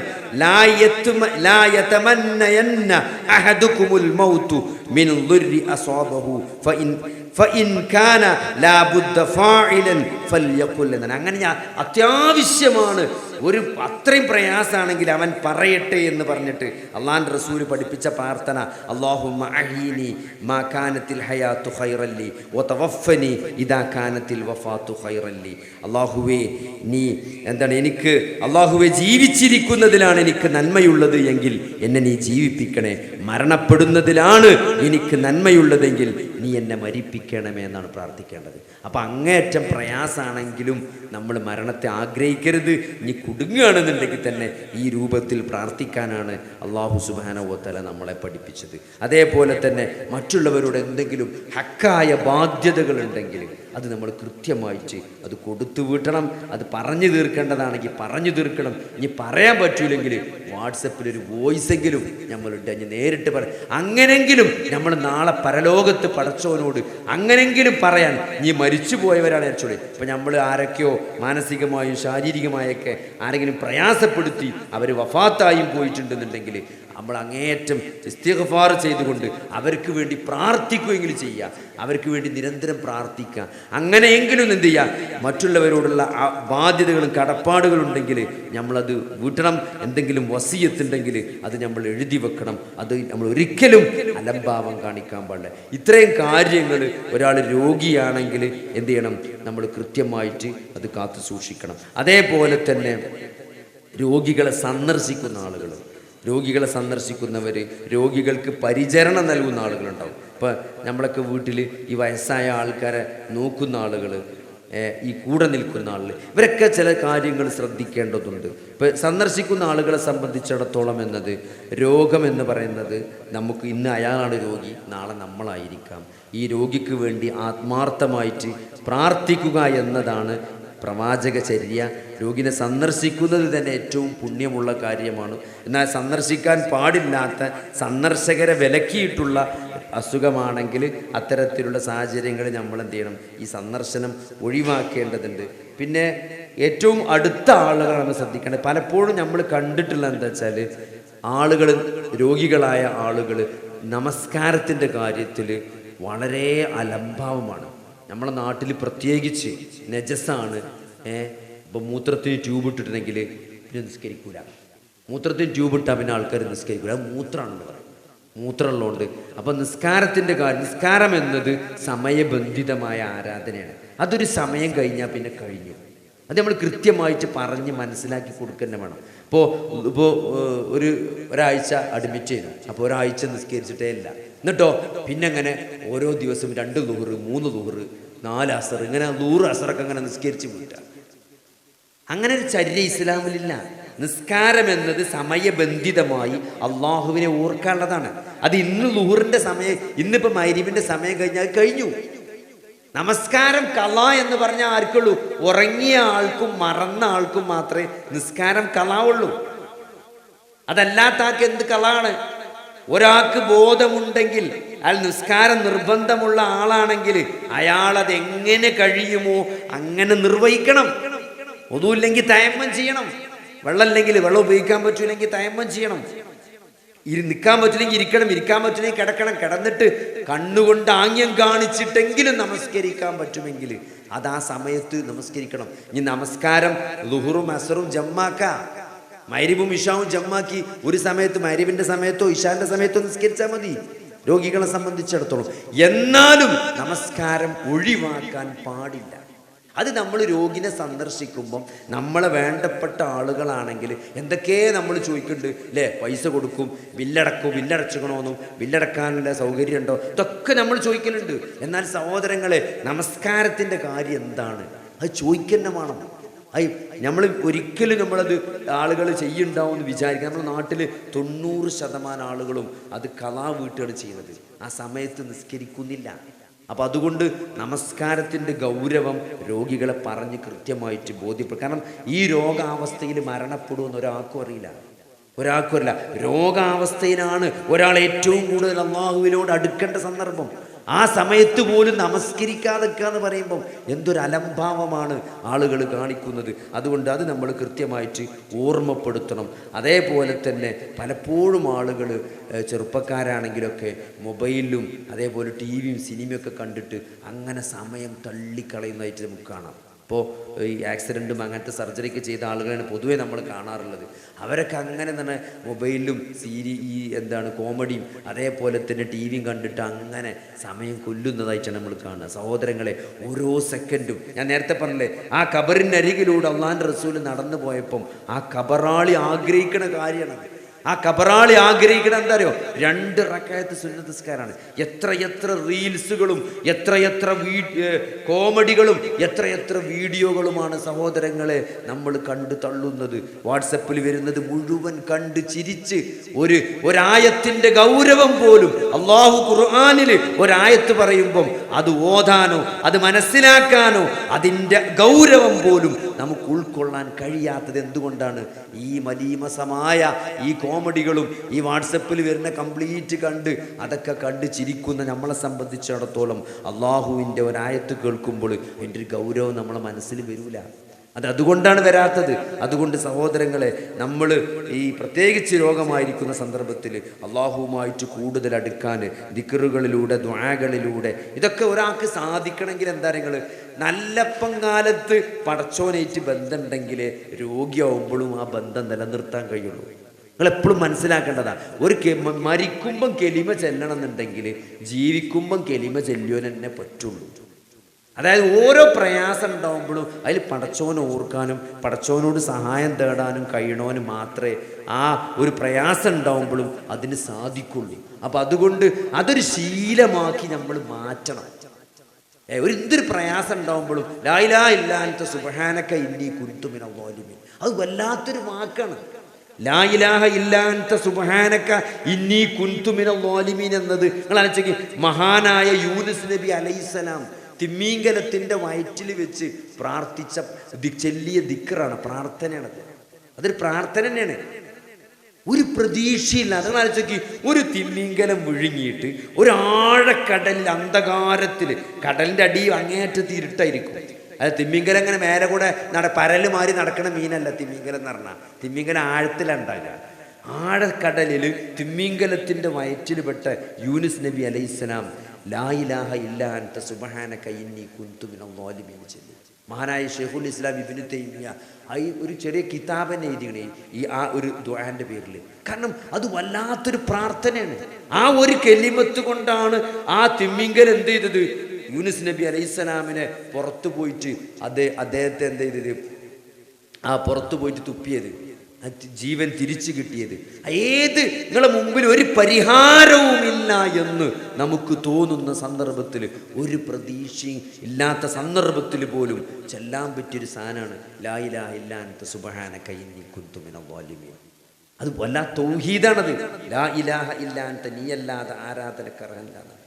തൗഹീദിൻ്റെ ഏറ്റവും പ്രോജ്വലമായ ഒരു വാക്കാണത്, ലാ ഇലാഹ ഇല്ലാ അൻത സുബ്ഹാനക ഇന്നി കുൻതു മിനൽ ളാലിമീൻ. അപ്പോൾ അതൊക്കെ നമ്മൾ ജീവിതത്തിൽ ഇങ്ങനെ എന്തൊരു ഇടങ്ങേറുണ്ടെങ്കിലും അത് ചൊല്ലി ശീലാക്കണം. അപ്പോഴേ നമുക്ക് ഒരു പ്രതിസന്ധി വരുമ്പോഴും അത് ചെല്ലാൻ സാധിക്കുള്ളൂ. അതുകൊണ്ട് സഹോദരൻ, അങ്ങനത്തെ കാര്യങ്ങൾ, അതായത് ദീനിൻ്റെ അല്ലാഹുവും റസൂലും എന്ത് പഠിപ്പിച്ചോ അത് ജീവിതത്തിൽ ഒരു വൈബാക്കി മാറ്റാൻ, അത് ജീവിതത്തിൻ്റെ ഒരു താളമാക്കിയെടുക്കാൻ നമുക്ക് പറ്റണം. നമ്മൾ അതിനു വേണ്ടിയാണ് ജീവിക്കുന്നത്, അതിനാണ് സന്തോഷം കണ്ടെത്തേണ്ടത്. അതെന്താണ് ഒരു തടസ്സമുള്ളത്? അതാണ് എന്താണ് ഇപ്പം അതിനൊരു തടസ്സം? ഇതൊക്കെ നമ്മൾ അംഗീകരിക്കുന്നവരാണ്, വിശ്വസിക്കുന്നവരാണ്, ഇതൊക്കെ ചെയ്യുന്നവരാണ്. പിന്നെ ഈ ദുനിയാവാണോ സഹോദരങ്ങളെ ഇതിനുള്ള തടസ്സം? ഈ ദുനിയാവും അതിൻ്റെ ഒരു ഓളത്തിലും പെട്ടിട്ടാണോ ഇത് നമ്മൾ മറന്നു പോകണുണ്ടോ? അതല്ല, ഇതൊന്നും സത്യമല്ല നിങ്ങൾക്ക് ആർക്കെങ്കിലും തോന്നുന്നുണ്ടോ? ഈ മരണത്തിന് ശേഷം നമ്മളാരും ജീവിച്ചു വരൂല, ഇതൊക്കെ വെറുതെ പൊട്ടീസാക്കാൻ വേണ്ടി പറയാണ്, ഈ പടച്ചോനൊന്നുമില്ല, അങ്ങനെ ഇവിടെ ആർക്കെങ്കിലും തോന്നുന്നുണ്ടോ സഹോദരങ്ങളെ? ഈ പ്രപഞ്ചത്തെ മുഴുവൻ സൃഷ്ടിച്ച് സംവിധാനിച്ച ഒരു അല്ലാഹുവിന് നിങ്ങളെ രണ്ടാമതും തിരിച്ച് പുനർജീവിപ്പിച്ച് കൊണ്ടുവരാൻ എന്ത് പ്രയാസമാണുള്ളത് സഹോദരങ്ങളെ. ഒരു സൃഷ്ടിപ്പ് നടത്തുമ്പം അത് മനുഷ്യനാണെങ്കിൽ പോലും ആദ്യം ഉണ്ടാക്കാനാണ് പ്രയാസം. രണ്ടാമത്തെ സൃഷ്ടിപ്പിന് ഒരു പ്രയാസമില്ല. കോപ്പി അടിച്ചാൽ മതി, ഒരു സാധനം ഉണ്ടാക്കുക, രണ്ടാമത് കോപ്പി ചെയ്താൽ മതി. ആദ്യങ്ങൾ ഉണ്ടാക്കിയ അല്ലാഹുവിന്, ആദ്യം നിങ്ങളെ സൃഷ്ടിച്ച അല്ലാഹുവിന് രണ്ടാമത് നിങ്ങളെ കൊണ്ടുവരാൻ എന്ത് പ്രയാസമുള്ളത്? എങ്ങനെയാണ് നിങ്ങൾ അല്ലാഹുവിനെ നിഷേധിക്കുന്നത്? കൈഫ തക്ഫുറൂന ബില്ലാഹ് വകുൻതും അംവാത. നിങ്ങൾ ആലോചിച്ച് നോക്കി, മാതാവിൻ്റെ ഉദരത്തിൽ നിങ്ങൾ 2 കോശമായി 4 കോശമായി, ഒരു രൂപമുള്ളതും രൂപമില്ലാത്തതും രൂപമുള്ളതുമായ ഭ്രൂണമായി. അതിന് ജീവൻ ഉണ്ടായിരുന്നില്ല. ആദ്യം ഒരു സ്കാൻ ചെയ്യുമ്പോൾ എപ്പോഴും ഡോക്ടർമാരെന്താ, 4 ആഴ്ചൻ്റെയും 3 ആഴ്ചൻ്റെ ഒക്കെ സ്കാനിങ് എടുത്താൽ അതിൽ ഒരു ഫീറ്റൽ പോൾന്നോ ഫീറ്റസ്ന്നേ ഉണ്ടാവുള്ളൂ. ജീവനുള്ള കുട്ടീന്ന് അതിൽ എഴുതൂല. ഒരു മിടിക്കുന്ന ഹൃദയമുണ്ടെങ്കിൽ മാത്രമേ ജീവനുള്ള കുട്ടി എന്ന് പറയുള്ളൂ. അപ്പൊ ജീവനില്ലാത്ത ഒരവസ്ഥ അവിടെ ഉണ്ടായിരുന്നു.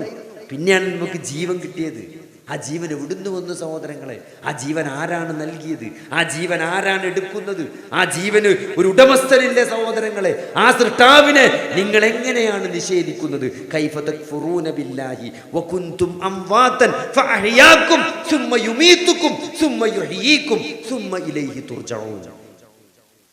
എത്ര സുന്ദരമായിട്ടാണ് പടച്ചോൻ പറയണേ. നിങ്ങളെ ജീവനില്ലാത്ത അവസ്ഥയിൽ സൃഷ്ടിച്ചു, പിന്നെ നിങ്ങളെ ജീവൻ നൽകി, ഇനി നിങ്ങളെ മരിപ്പിക്കും, വീണ്ടും നിങ്ങൾ അവൻ ജീവിപ്പിക്കുന്നതാണ്. അവനിലേക്കാണ് നിങ്ങൾ മടക്കപ്പെടുന്നത്. അതുകൊണ്ട് സഹോദരങ്ങളെ, ആ വിചാരണക്ക് റബ്ബിൻ്റെ മുമ്പിലേക്ക് പോകേണ്ടി വരുമെന്നുള്ളത് അത് 100% ഒരു യാഥാർത്ഥ്യമാണ്. പിന്നെ എന്താണ് ഇതിൽ വിശ്വസിക്കാനുള്ള തടസ്സം? എന്താണ്? 6-ാം നൂറ്റാണ്ടിൽ വന്ന ഒരു പ്രവാചകൻ, ഒരു മുഹമ്മദ് നബി സല്ലല്ലാഹു അലൈഹി വസല്ലമ എന്ന ഒരു പ്രവാചകൻ ഇത് പറഞ്ഞു എന്നത് സഹോദരങ്ങളെ ആലോചിച്ച്, ലോക ചരിത്രം പഠിച്ച ആർക്കും വളരെ ലളിതമായിട്ട് മനസ്സിലാവുന്ന കാര്യമാണ് അല്ലേ? ലോകത്തിലെ ഓരോ സാംസ്കാരികതകൾ എടുത്തു നോക്കിയാലും, മൊസപ്പൊട്ടേമിയൻ സാംസ്കാരികതയാണ്, സിന്ധു നദീതട സംസ്കാരമാണെങ്കിലും, ലോകത്ത് എവിടെ സംസ്കാരങ്ങൾ വളർന്നു വന്നിട്ടുണ്ടോ അവിടെയൊക്കെ എന്തെങ്കിലും ഒരു കാരണം ഉണ്ടാവും. ഇപ്പൊ സിന്ധു നദീതടത്തിന്റെ തീരത്താണ് ഒരു സംസ്കാരം ഉണ്ടായി വന്നത്, അല്ലെങ്കിൽ നൈൽ നദീതടത്തിന്റെ തീരത്താണ് അവിടെ ഒരു സംസ്കാരം ഉണ്ടായി വന്നത്. എന്നാൽ നിങ്ങൾ നോക്കി, ഇതൊന്നുമില്ലാത്തൊരു സ്ഥലമാണ് അല്ലേ? നിങ്ങൾ ലോക ചരിത്രം എടുത്ത് നോക്കിയാൽ, ലോകത്തിൻ്റെ മാപ്പ് എടുത്ത് നോക്കിയാൽ, ഒരു ഭാഗത്ത് പേർഷ്യൻ ബാബിലോണിയൻസും അങ്ങനത്തെ റോമക്കാരും ബാബിലോണിയൻസുള്ള അലക്സാണ്ട്രക്കല്ലിൽ ജീവിച്ചിരുന്ന ഒരു ഏരിയയാണ്.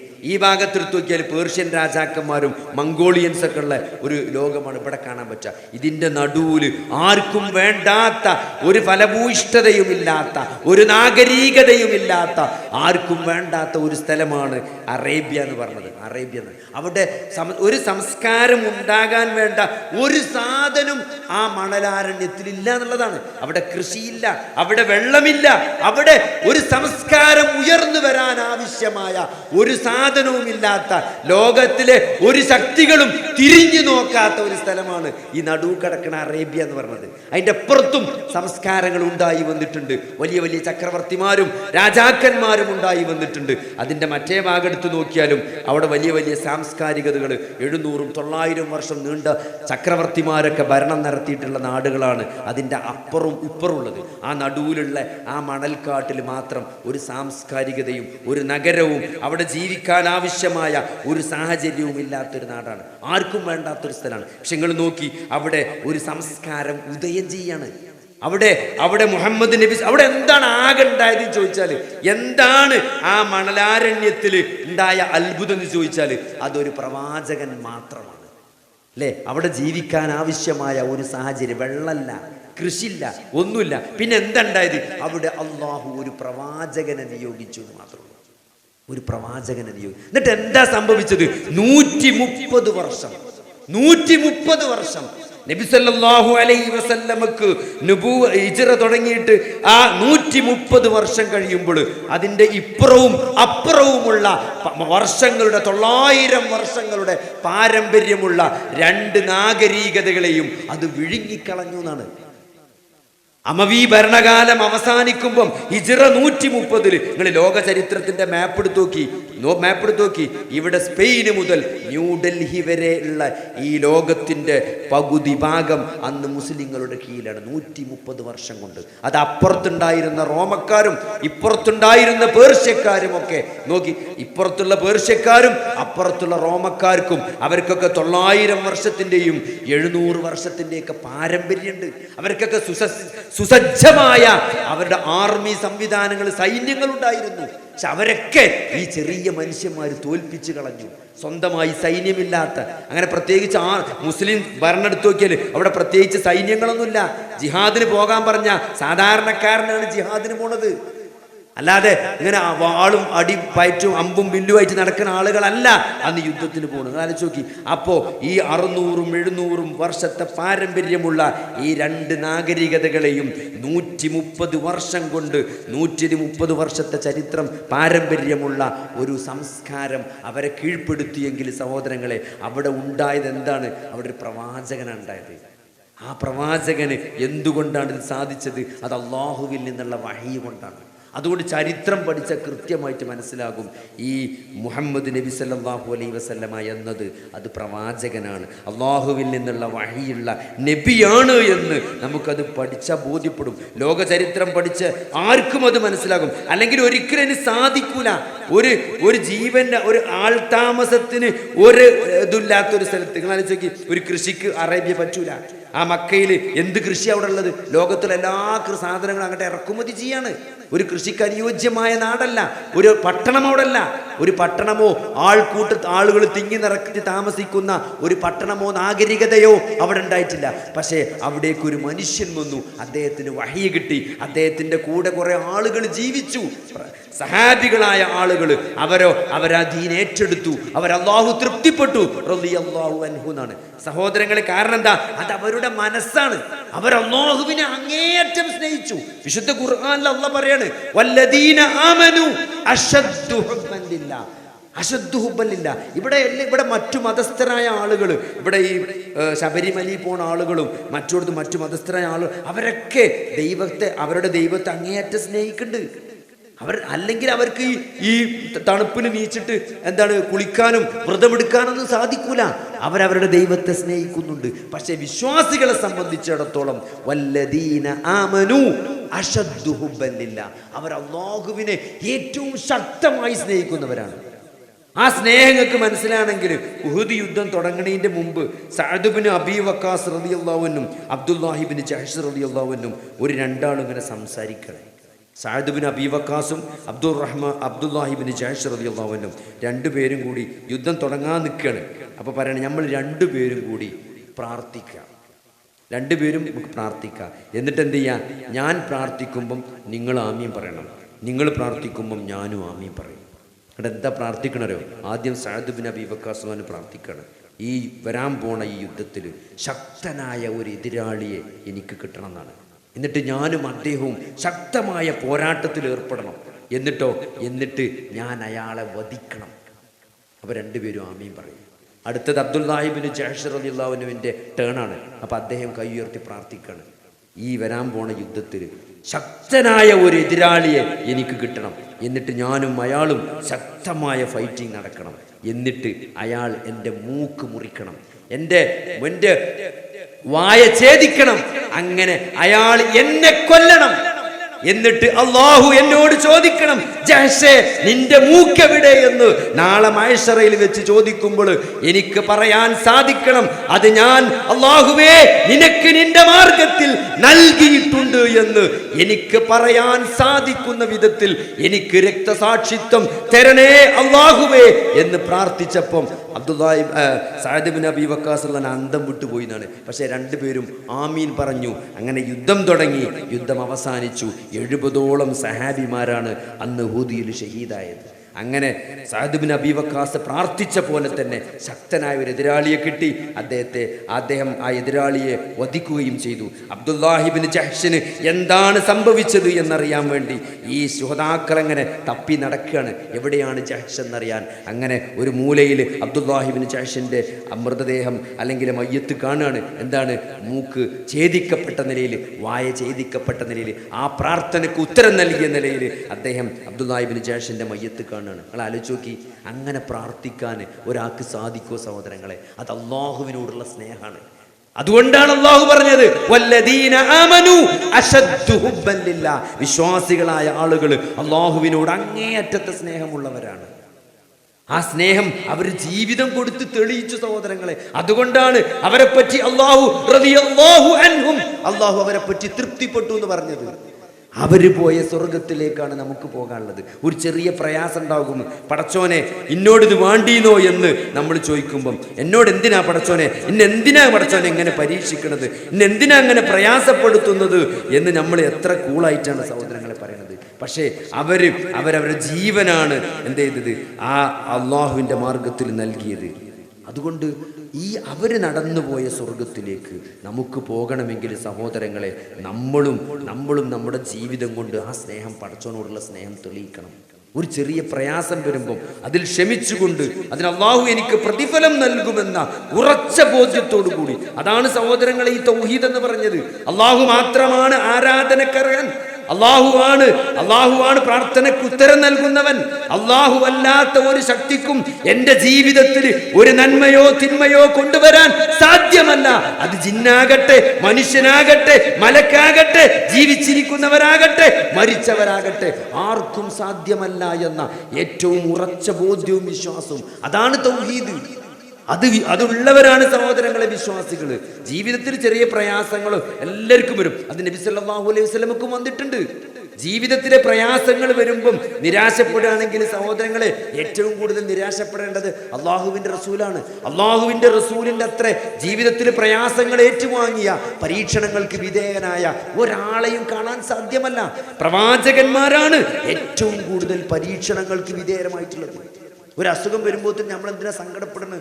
ഏറ്റവും കൂടുതൽ പരീക്ഷണങ്ങൾക്ക് വിധേയമായത് പ്രവാചകന്മാരാണ്. അള്ളാന്റെ റസൂലുകൾ എടുത്തു നോക്കി. മക്കയിൽ മക്കക്കാരുടെ കണ്ണിലുണ്ണിയായിരുന്ന നബി സല്ലല്ലാഹു അലൈഹി വസല്ലമ, മക്കൾക്ക് അൽ അമീൻ എന്നാണ് നബി സല്ലല്ലാഹു അലൈഹി വസല്ലമയെ പറ്റി മക്കക്കാർ പറഞ്ഞിരുന്നത്. അത്രയും വിശ്വസ്തനായിരുന്നു. അവർക്ക് നല്ല സ്നേഹമുണ്ടായിരുന്നു നബിനോട്. അവർക്ക് എന്തെങ്കിലും അഭിപ്രായ വ്യത്യാസമുള്ള കാര്യങ്ങളിലൊക്കെ തീരുമാനമെടുക്കാൻ നബി സല്ലല്ലാഹു അലൈഹി വസല്ലമയെ അവർ സമീപിക്കുമായിരുന്നു. അത്രയും സ്നേഹമുള്ള നബി ലാ ഇലാഹ ഇല്ലല്ലാഹ് പറഞ്ഞപ്പം അവർ നബിനെ ആക്ഷേപിച്ചു, നബിനെ ഉപദ്രവിച്ചു. എന്തൊക്കെ നിങ്ങൾ ആലോചിച്ച് നോക്കി. സ്വന്തം കുടുംബക്കാരാണ്, സ്വന്തം ഗോത്രക്കാരാണ്, സ്വന്തം ആളുകളാണ് നബി സല്ലല്ലാഹു അലൈഹി വസല്ലമയെ ഉപദ്രവിക്കുന്നത്. എത്ര പ്രയാസം ഉണ്ടാവും നബി സല്ലല്ലാഹു അലൈഹി വസല്ലമക്ക് അല്ലേ? നബി സല്ലല്ലാഹു അലൈഹി വസല്ലമയുടെ 2 പെൺകുട്ടികൾ, ജാഹിലിയ കാലത്ത് കല്യാണം കഴിഞ്ഞ 2 പെൺകുട്ടികൾ നബി സല്ലല്ലാഹു അലൈഹി വസല്ലമ ലാ ഇലാഹ ഇല്ലല്ലാഹ് പറഞ്ഞതിന്റെ പേരിൽ ആ പെൺകുട്ടികളെ തലാഖ് ചൊല്ലി വീട്ടിൽ കൊണ്ടാക്കി.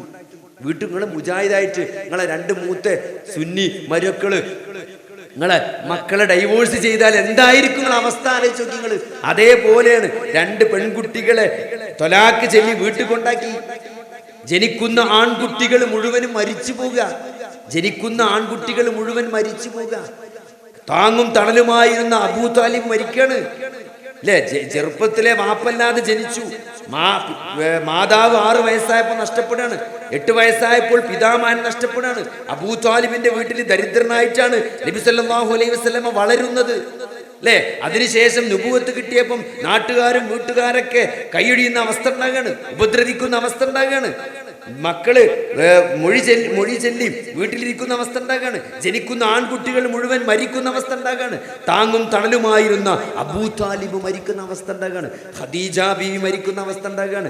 അങ്ങനെ ഷുഐബ് അബൂ താലിബില് ഭക്ഷണം കിട്ടാതെ ഉപരോധിക്കപ്പെട്ട് പച്ചില തിന്ന് മൃഗങ്ങൾ കാഷ്ടിക്കുന്നത് പോലെ കാഷ്ടിക്കേണ്ടി വരുന്ന ഒരു പ്രവാചകൻ അവസാനം നാട് വിട്ടുപോവുകയാണ്. ഹിജ്റ എന്ന് പറയുമ്പം അത് നമുക്ക് മനസ്സിലാവില്ല സഹോദരങ്ങളെ. നമ്മൾ അരീക്കോട് നിന്ന് മഞ്ചേരിക്ക് താമസം മാറല്ല, അല്ലെ തിരൂരിന്ന് അരീക്കോട്ടേക്ക് വന്ന് താമസം മാറല്ല. നമ്മളെ 407 നമ്മളെ അലമാരയും ഫ്രിഡ്ജും TV ഒക്കെ ഇങ്ങോട്ട് കൊണ്ടുവന്ന് ഇവിടെ ഇറക്കല്ല. തിരൂര് ATM എന്ന് കാർഡിട്ട് വലിച്ച പൈസ നാളെ അരീക്കോട് ATM എന്ന് വലിച്ചല്ല. അതല്ല ഹിജ്റ എന്ന് പറഞ്ഞാല്. ഒക്കെ ഉപേക്ഷിച്ചിട്ട് പോവുകയാണ്. എല്ലാം ഉപേക്ഷിച്ചിട്ട് അള്ളാന്റെ മാർഗത്തിൽ അള്ളാഹുവിന്റെ തൃപ്തിക്ക് വേണ്ടി നാടുപേക്ഷിച്ച് ആ മദീനയിലേക്ക് പോവുകയാണ്. എന്നിട്ട് അവിടെ ചെല്ലുമ്പോഴോ അവിടെയും പ്രയാസമാണ്. ജൂതന്മാർ പ്രയാസപ്പെടുത്തുകയാണ്. നബി സല്ലല്ലാഹു അലൈഹി വസല്ലമക്കെതിരെ അവർ സംഘടിച്ച് അവിടെയും യുദ്ധമാണ്. ഇവിടെ പൊറുതി തരുന്നില്ല.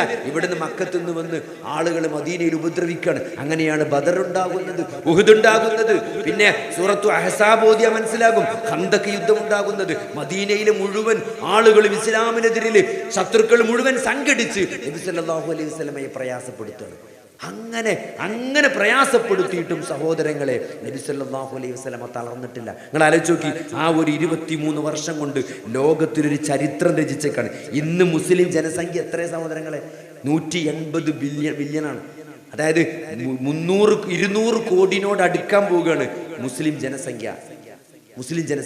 ആകെ 3 ആളിൽ നിന്ന് തുടങ്ങിയതാണ്. അല്ലെങ്കിൽ നബി സല്ലല്ലാഹു അലൈഹി വസല്ലമ എന്ന ഒരു വ്യക്തിയിൽ നിന്ന് തുടങ്ങിയത് 1440 വർഷം മുമ്പ് ഒരാളിൽ നിന്ന് തുടങ്ങിയിട്ട് 200 കോടിയിലേക്ക് എത്തി നിൽക്കുമ്പം ലോകത്തിൽ ഒരാൾക്കും ഒരു പ്രത്യയ ശാസ്ത്രത്തിനും ഒരാദർശത്തിനും ഇത്രയേറെ ആളുകളെ മുന്നിൽ നിർത്താൻ സാധിക്കൂല സഹോദരങ്ങളെ. അതെന്തുകൊണ്ടാണ്? ഇത് അല്ലാഹുവിന്റെ ആദർശമാണ്. അള്ളാഹുവിനെ മാത്രമേ ആരാധിക്കാൻ പാടുള്ളൂ. അള്ളാഹു മാത്രമാണ് ആരാധിക്കപ്പെടേണ്ടത്. അള്ളാഹുവിനെ പുറമെ ആരാധിക്കപ്പെടുന്നവയെല്ലാം വർജിക്കപ്പെടേണ്ടവയാണ്.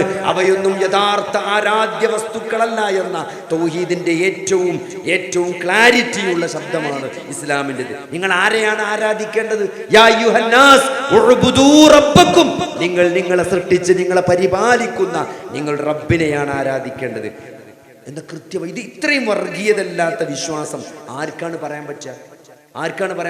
അത് ഇസ്ലാമിന് മാത്രമേ ഉള്ളൂ. നിങ്ങൾ ശ്രീബുദ്ധനെ ആരാധിക്കണമെന്നോ ശ്രീകൃഷ്ണൻ ആരാധിക്കണം എന്നല്ല, നിങ്ങളെയും നിങ്ങളെ മുൻഗാമികളെയും സൃഷ്ടിച്ച ഈ പ്രപഞ്ച സൃഷ്ടാവിനെ മാത്രമേ ആരാധിക്കാൻ പാടൂ. അതിലെന്ത് വർഗീയത ഉള്ളത്? നിങ്ങളെ സൃഷ്ടിച്ച് ഞങ്ങൾക്ക് അന്നം തരുന്ന ഈ പടച്ചവനെയാണ് ഞങ്ങൾ ആരാധിക്കേണ്ടത് എന്ന് പറഞ്ഞെടുത്ത് എന്ത് വർഗീയതയുള്ളത് സഹോദരങ്ങളെ?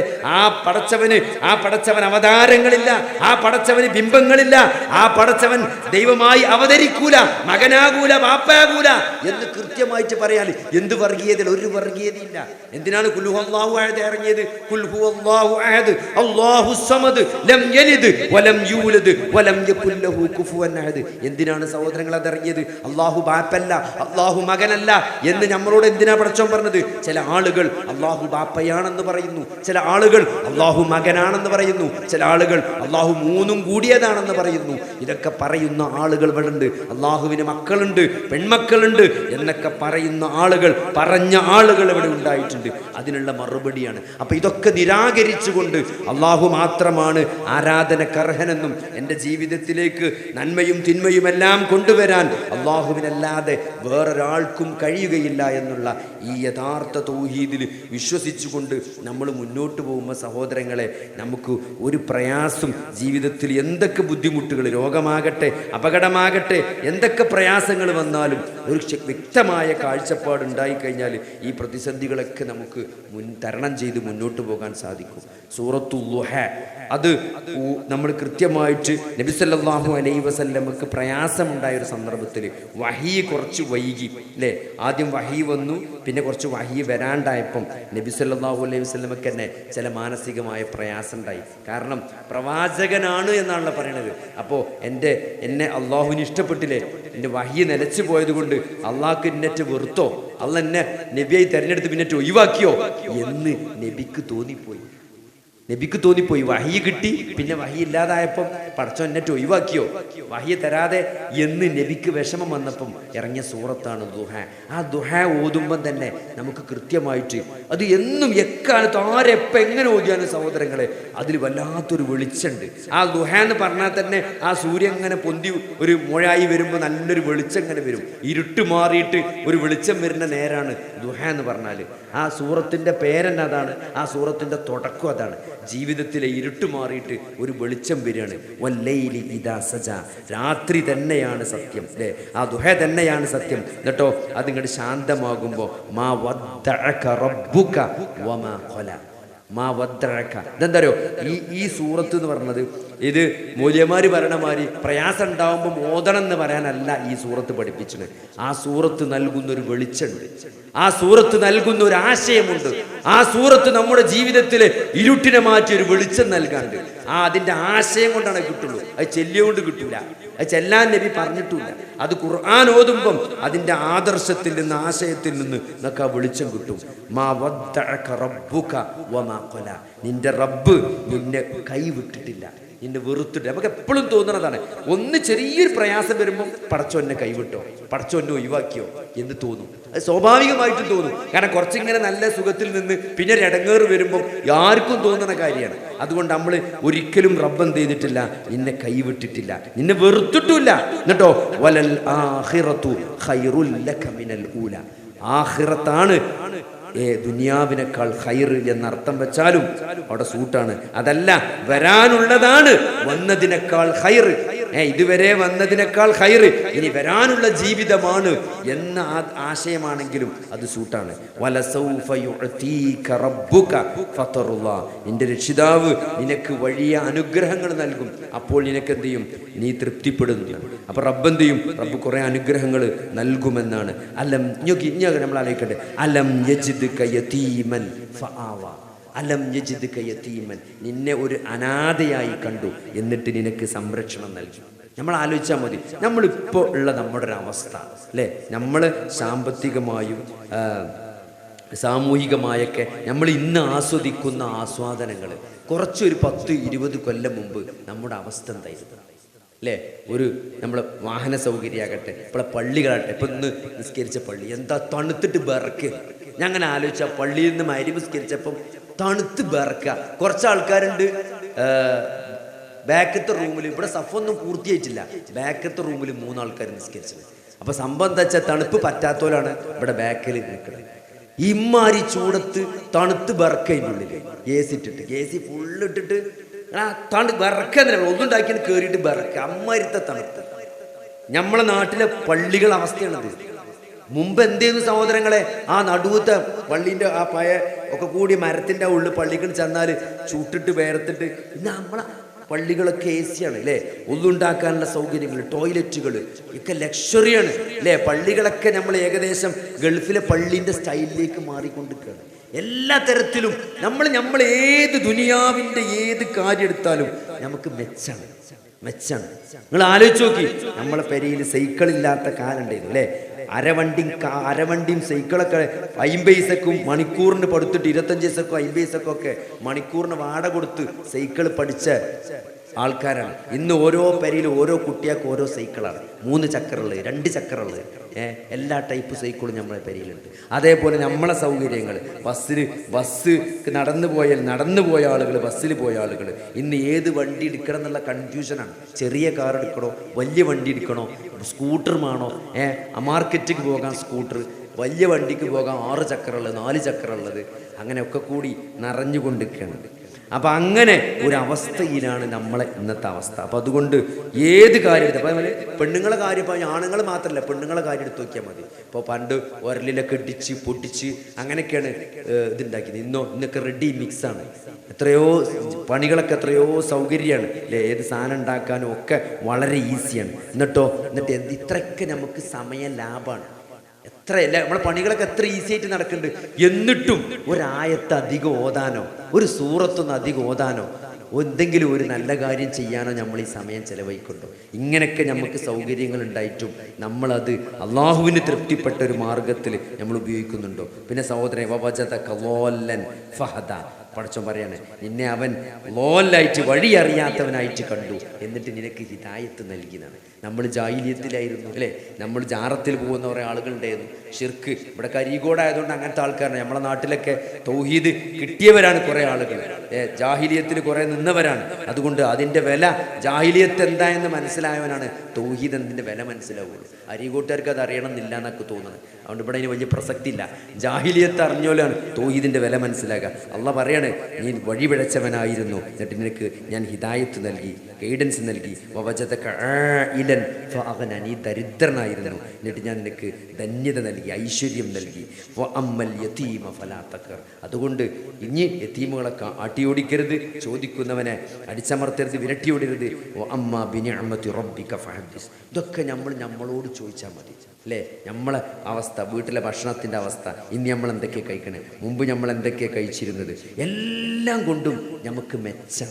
ശമ്പളം കൊണ്ടാണെങ്കിലും സൗകര്യങ്ങൾ കൊണ്ടാണെങ്കിലും സമ്പത്ത് കൊണ്ടാണെങ്കിലും.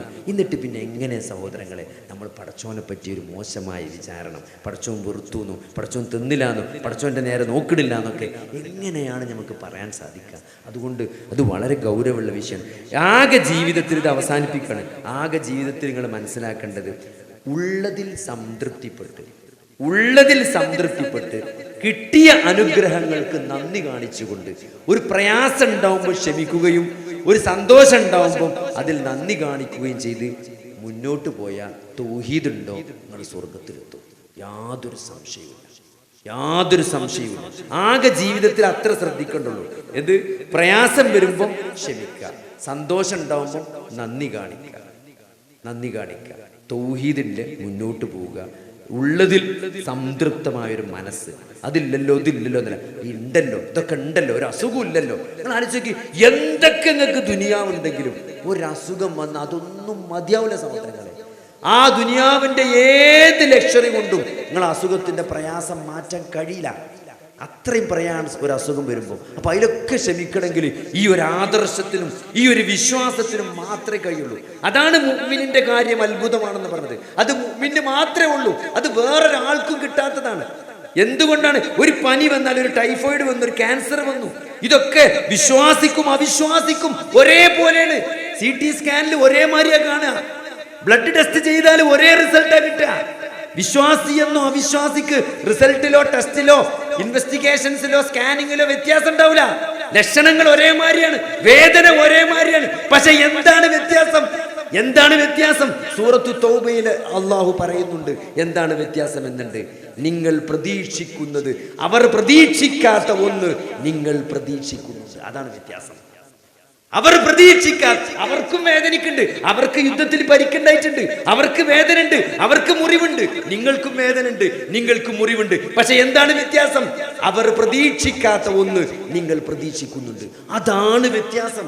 ആ പ്രതീക്ഷ ഉള്ളോനെ അത് പ്രതീക്ഷിക്കാൻ വകയുള്ളൂ. ആ പ്രതീക്ഷ നൽകുന്നത് ഈ വിശ്വാസമാണ്, ഈ ആദർശമാണ്. അത് പഠിക്കണം, അതറിയണം. അതിനുള്ള മാർഗം എന്താണ്? അള്ളാഹു ആകാശ ലോകത്ത് നിന്ന് ഭൂമിയിലേക്ക് ഇറക്കിയ അള്ളാഹുവിന്റെ വഹിയായ ഖുർആനാണ്, സഹീഹായ ഹദീസാണ്.